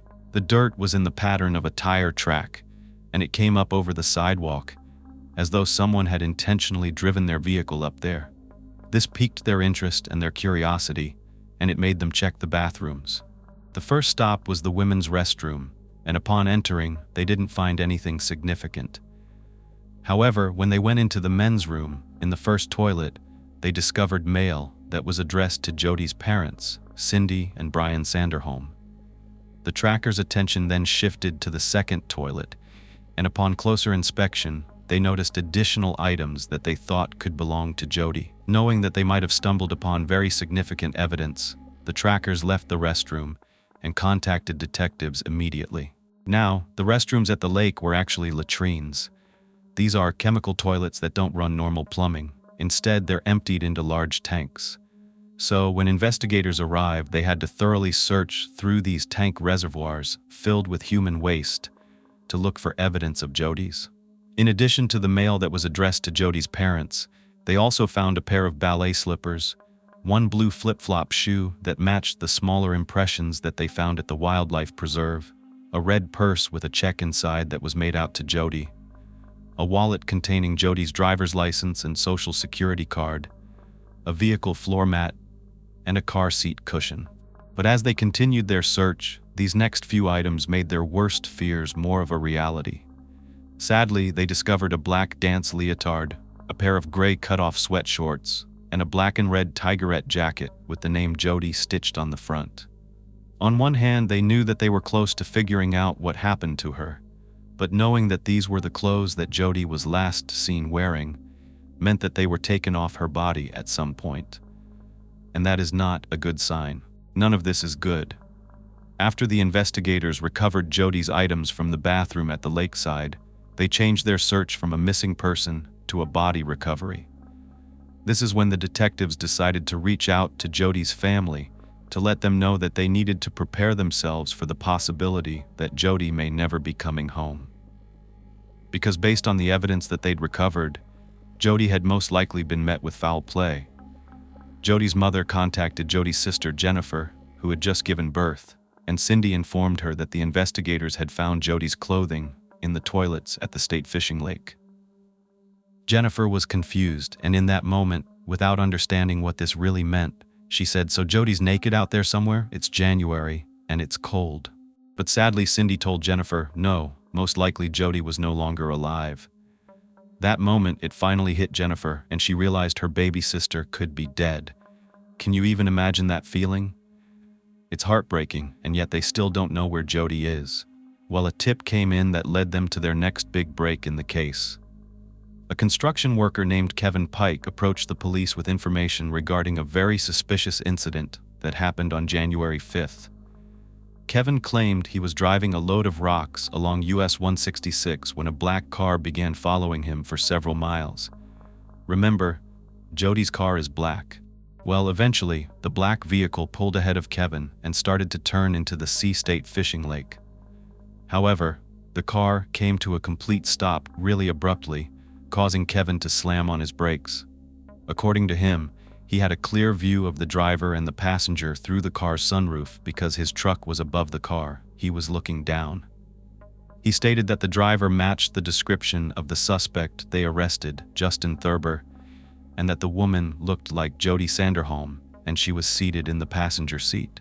This information about the car and the people matching Jodi and Justin's descriptions being close to the Cy County State Fishing Lake, where the tire tracks were and all of her personal items were found, led investigators to believe that Jodi's 2003 Dodge had been driven into the lake by the perpetrator to be disposed of, and that Jodi could possibly still be inside. This suspicion prompted the detectives to contact Tim Miller. He's the Texas EquuSearch founder. Now, Texas EquuSearch, I'm sure you've heard of it before. It's an organization that's dedicated to locating missing people. It's a nonprofit organization that operates across the United States, They utilize a team of volunteers, and they're specialized in using equipment to aid in their search efforts. Now, Tim Miller's daughter, Laura, was abducted and murdered in 1984, and ever since, he's been dedicated to helping other families in similar situations. He said he promised God and Laura that he would never leave a family alone who's missing a loved one.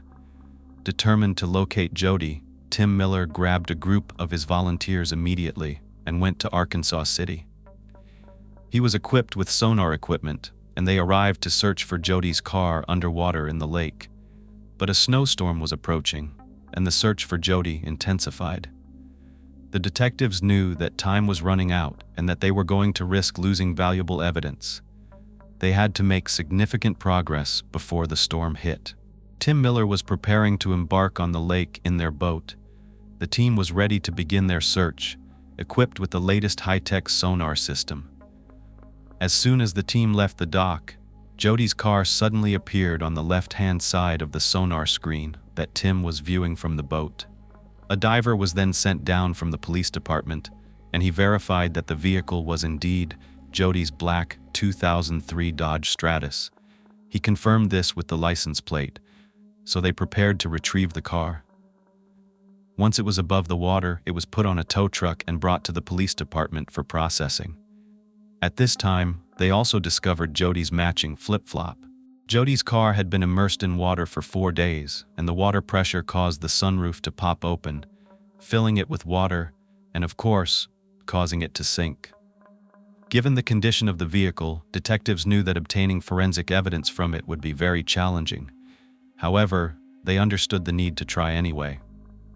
Everyone was being as diligent as they could, and while Jodi's car was being discovered at the lake, the trackers were venturing through the sea wildlife area.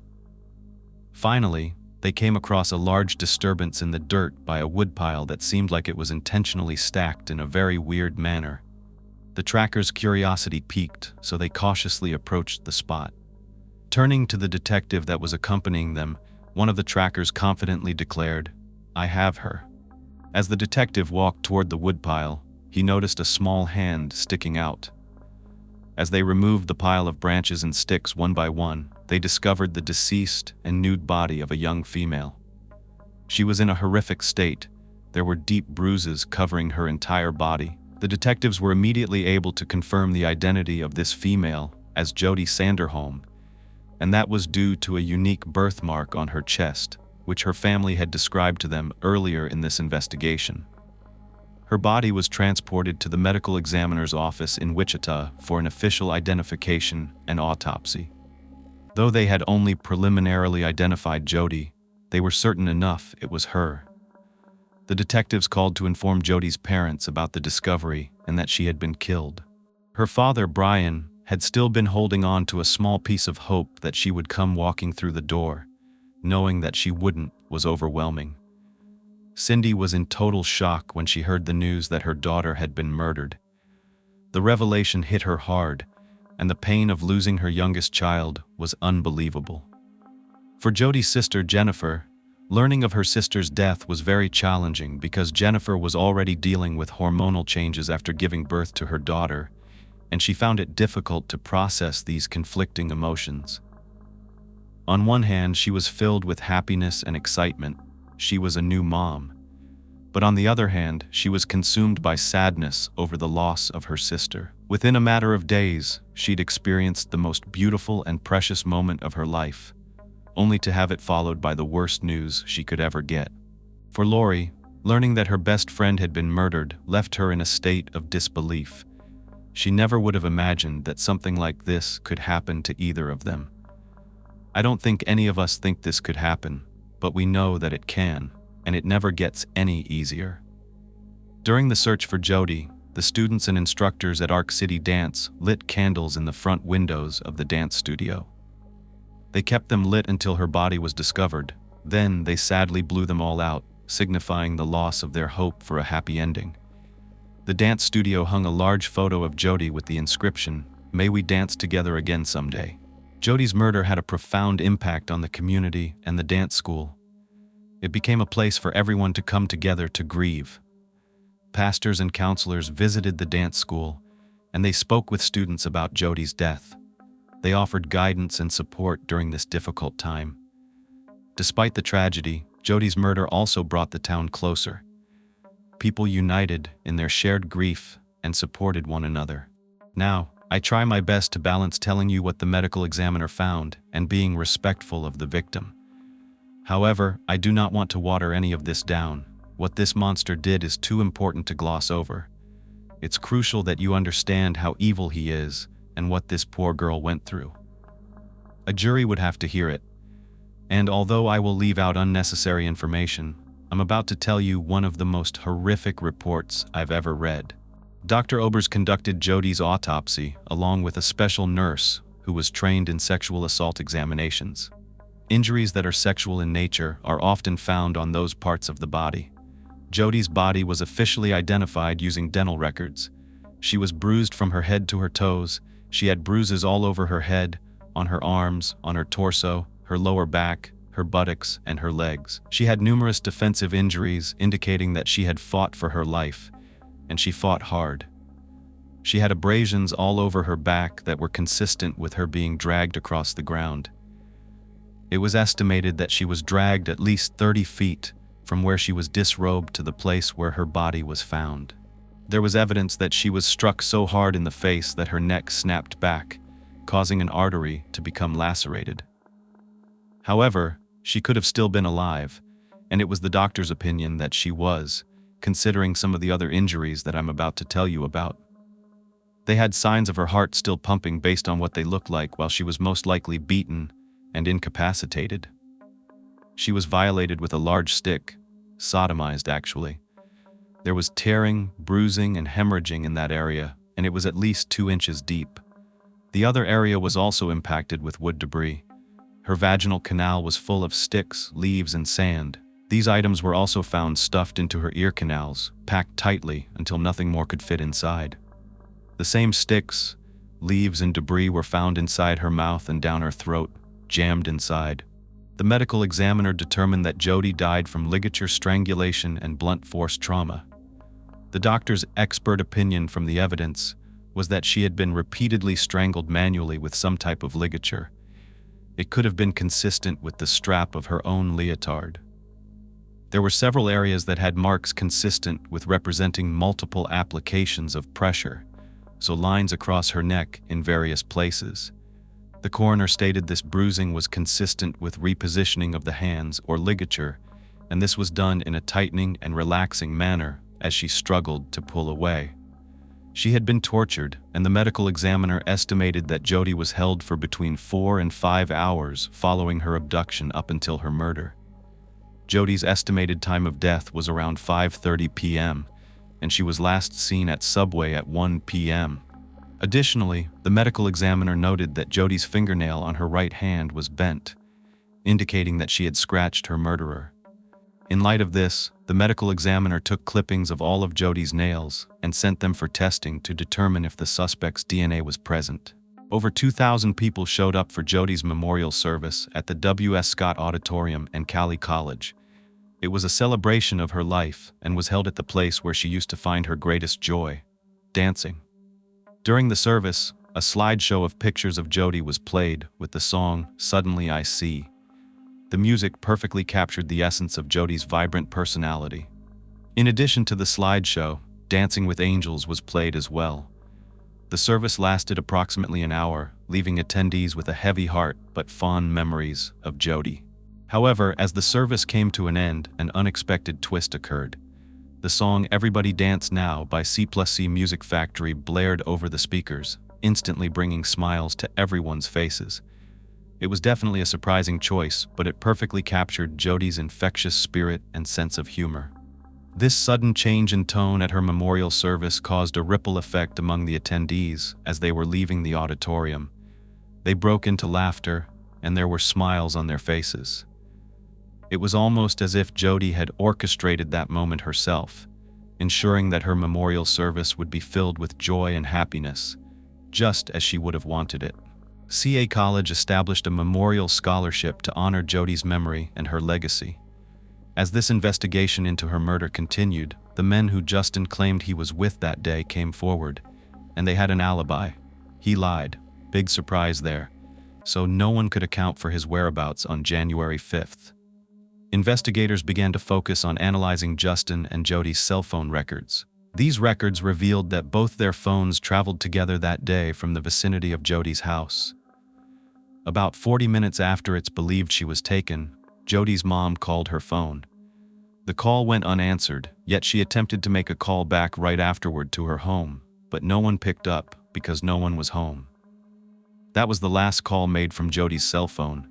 After that, it was powered off, probably by her assailant, which investigators definitely believe was Justin, since his phone pinged in the vicinity of the Clay County State Fishing Lake and the wildlife area at the times that they believe Jodi was there, being murdered and tortured, as well as when her car was being dumped in the lake. Soon, evidence from the state crime lab began to return to the detectives, and even though it seemed impossible to find any evidence left behind in Jodi's waterlogged car, the crime scene investigators took tape lifts off the seats. They collected thousands of tiny hairs and fibers, and these samples were then sifted through, requiring meticulous attention to detail. One investigator carefully removed a very small piece of human hair from the driver's seat. Everything found was sent to the lab for analysis.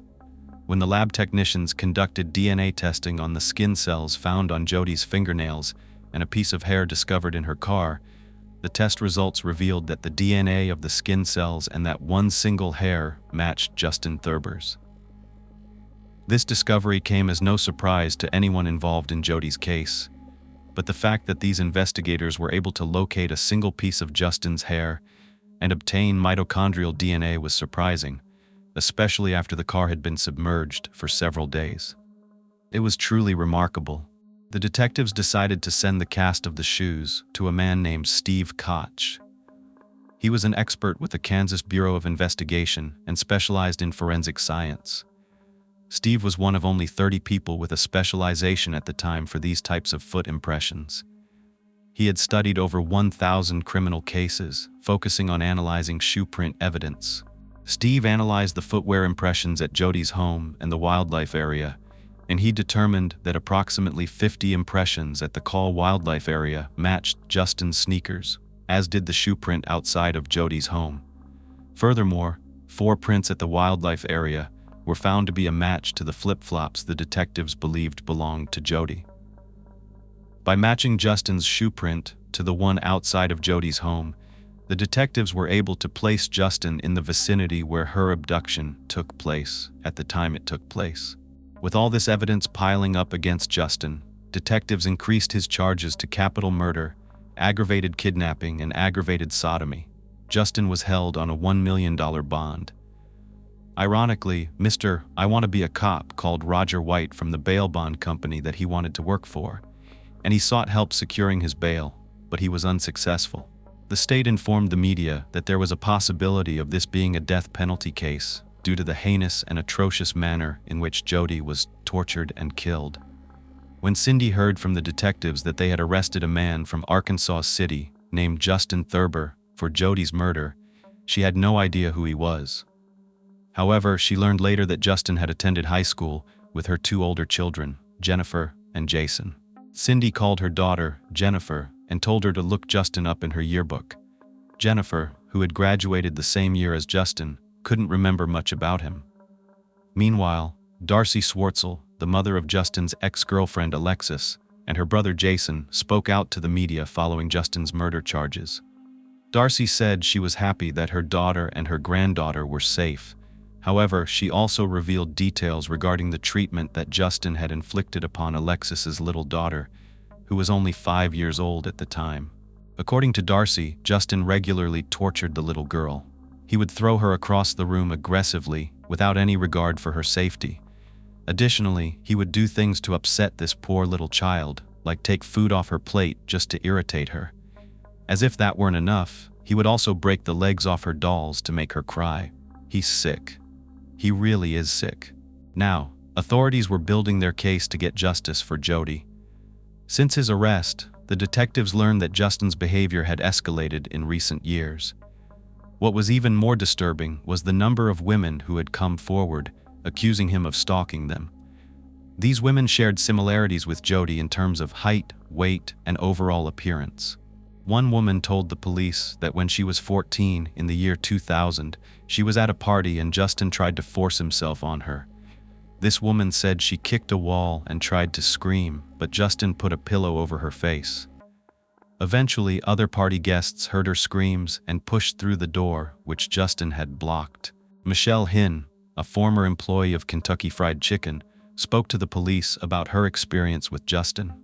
According to Michelle, in 2001, when she was just 16 years old and worked at KFC alongside Justin, who was her colleague, they were in a conversation one night through his open car window. He tried to force her inside by pulling her through the window. He got her inside and held her for hours. Eventually, he did let her go. She alleged that Justin would force her into his vehicle 3 more times within a month, despite not wanting to enter Justin's car. Michelle told police that she complied out of fear that Justin would get really angry. He would make threatening gestures, balling up his fists at her, which caused her to feel scared. There were instances where he would follow her in his vehicle. Also, in 2001, Justin followed a teenager from where she worked at Blockbuster Video. The teenager was terrified, and when she got home, she ran into her house and told her mom everything that had happened. Her mom ran outside and was able to write down the license plate of Justin's vehicle before he pulled away. When the police arrived at the scene at Justin's home later that night to speak to him, he refused to talk. Another woman came forward and informed the police about an incident involving Justin. According to her, in 2004, Justin had left a note in a locker inside the women's locker room at a wellness center in Arkansas City. He was asking her to have sex with him. The woman stated that she turned the note over to the police. 2 years after this incident, in July of 2006, Arella Vasquez, Justin's former girlfriend, met him outside of the county market in Arkansas City. When he approached, he mentioned wanting to show her a car for sale.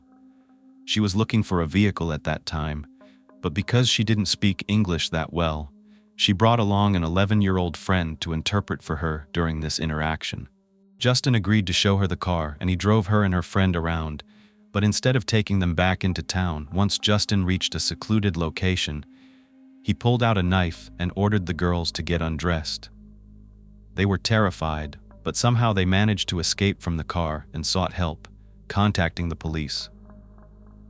However, despite this traumatic incident, no charges were ever filed against Justin, not for any of these incidents at all.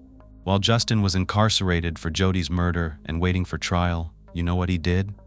He sent a letter from the county jail, postmarked October 22, 2007. This letter was addressed to a 20-year-old girl named Katie, and it ended up in her mailbox at the C College. Katie, like Jodi, was a member of the Tigerettes. She immediately turned this letter over to the police. He really has no boundaries or limits when it comes to how sick and deranged he really is. He even torments girls from jail. While incarcerated, Justin was somehow able to get subscribed to an Arkansas City Traveler, a local newspaper. Through the subscription, he got the local newspaper and was able to look at pictures of Katie, the girl he sent a letter to. She was participating in a contest in the community during the fall, and in the letter that the police took, Justin referred to her as the most beautiful finalist. He told her he was looking for a friend, which could be the best friendship of her life. Before Justin Eugene Thurber's trial began, his defense attorneys filed a motion for a change of venue. They wanted to relocate the trial because they thought that too many people in town would have an impression of him, which could lead to potential prejudice. However, the judge denied the motion. The judge ordered Justin to undergo a mental health evaluation to determine if he was fit to stand trial. During this mental evaluation, Justin was observed for several months to assess his mental fitness. The court finally determined that he was fit to stand trial, even though his defense attorney put forth a claim that he had a history of mental illness, maladjustment, and behavioral control problems. They even had him evaluated by their own expert psychologist, Robert Barnett, who met with Justin multiple times while he was awaiting trial and conducted a psychological evaluation. He also reviewed all of Justin's medical records and concluded that he had very low mental functioning. They provided documentation from evaluations by licensed psychologists over the course of the past few years before Justin was arrested, showing that he was in and out of mental health facilities. At the last minute before Justin's trial, he tried to make a bargain with the state because he wanted to avoid being put to death. However, it was too late. As a result, the offer was turned down. Jodi's family thought that Justin should be put to death for her murder. In February 2009, Justin Thurber's trial began. According to the prosecution, on July 5, 2007, Jodi left dance practice at C College and Justin followed her. He knew her routine because he'd followed her on other occasions. He lived right down the street, where he most likely parked his car before waiting for Jodi to arrive at the mailboxes, where his shoe impression was found. When she went to the mailboxes to retrieve the mail, Justin confronted her and somehow forced her to get into the passenger side of her own vehicle. Maybe this is when he hit her hard in the face, but he was able to gain control of her and her vehicle. Then Justin drove away with Jodi inside. We know her mother tried to call her, and he powered her phone down to stop additional calls and perhaps keep her GPS from tracking. Cell phone records showed that Justin headed east on US 166 out to the Kolb wildlife area, where he sexually violated and tortured Jodi for hours. During this time, it's alleged that Justin killed Jodi. After committing the murder, the state claimed that Justin drove to the C County State Fishing Lake at around 4:30. Man dumped all of Jodi's belongings into the toilets. He then put her 2003 Dodge Stratus in drive and steered it into the lake, but not before ripping out the passenger seat. Apparently, it had either been completely removed or a portion of it had been cut out. Recall they said that a car seat cushion had been found in the waste reservoir. The prosecutor's theory was that there was biological matter left behind on the seat, and in his opinion, he thought it was ejaculatory fluid. He believed this was due to Justin's ex-girlfriend's claim that Justin became aroused during aggressive situations when he faced resistance. So as he was struggling with Jodi, it stands to reason that he became aroused and climaxed at some point inside the vehicle. Then he removed the seat or cut portions of it out to hide evidence. Now, I couldn't find any solid proof of this, but I wanted to at least mention it. Following the disposal of Jodi's body in her car, the state said that Justin walked a mile, wet and muddy, and then called his father to pick him up and bring him home. The state called over 60 witnesses to testify against Justin during his criminal trial. These witnesses provided compelling evidence and testimony supporting the state's case. Most of this information you have already heard from what I told you about the women who came forward to the police. One of the most important testimonies was from Alexis Schwartzel, who was Justin's ex. She testified about consensual sexual encounters, including one where Justin occasionally choked her during sex and would tighten and relax his grip around her neck.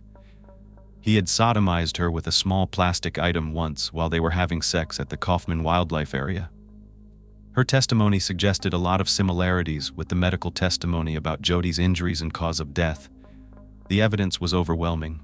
When it came time for the defense to present their case, Justin opted not to take the stand, which was probably a good thing. Instead of presenting their arguments, Justin's defense attorneys waived their closing arguments, and this raised many people's eyebrows.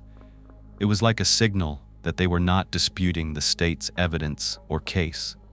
By waiving their closing arguments, the defense attorneys appeared to the jury to be conceding Justin's guilt.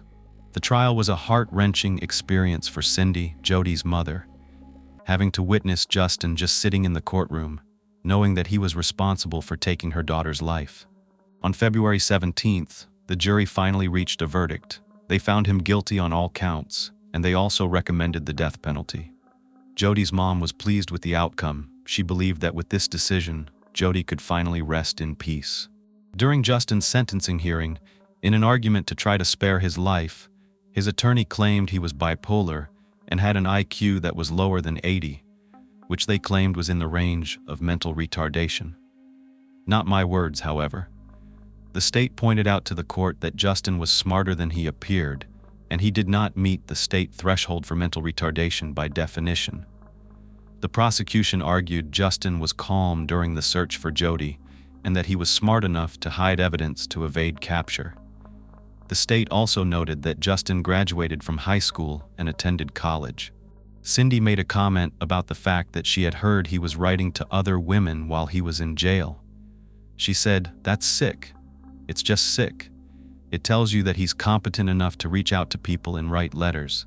He knows what he's doing." After a month-long break, while the judge considered all the evidence, he sentenced Justin to death. Jodi's father, Brian, was satisfied that Justin received the death penalty, stating that it renewed his faith in the system. Many people believe that if the police had not caught Justin when they did, he would have murdered someone else. In recent years, Kansas has been embroiled in a heated debate regarding the possibility of abolishing the death penalty. Jodi's loved ones have been very vocal in their advocacy for retaining it. I would love your thoughts, even though I know it's a very controversial one. The Sanderholm family has made their presence felt at numerous hearings, sharing their story and the impact that Jodi's murder has had on their lives over the years. Of course, Justin has filed a number of appeals trying to get his death sentence overturned. However, these appeals have been unsuccessful, and Justin resides on death row at the El Dorado Correctional Institution in Kansas. After the tragic loss of her daughter, Cindy found herself making significant changes in her life. Jodi's murder had a profound effect on Cindy, leading her to hold her loved ones closer, communicate more freely with them, and be more honest with herself. Her newfound appreciation for life motivated her to cherish what she had and never take it for granted. Sadly, in 2022, Cindy's journey came to an end. She passed away on December 2nd. She was only 63 years old. Her online obituary is filled with heartfelt messages from family, friends, and even people like you and me who didn't know her but have heard Jodi's story. Jodi's father said that he believes if there had been tougher laws for stalking, his daughter would still be alive today. He believes that women would have reported Justin for his stalking behavior if there had been stronger laws in place. As a result, both he and Cindy proposed House Bill 2850, informally known as Jodi's Law. This bill means there would be tougher sentencing laws and the removal of vague language. At the time of Jodi's murder, the law required a credible threat for action to be taken. In February of 2008, Jodi's Law received preliminary approval in the House of Representatives and was subsequently passed in Kansas.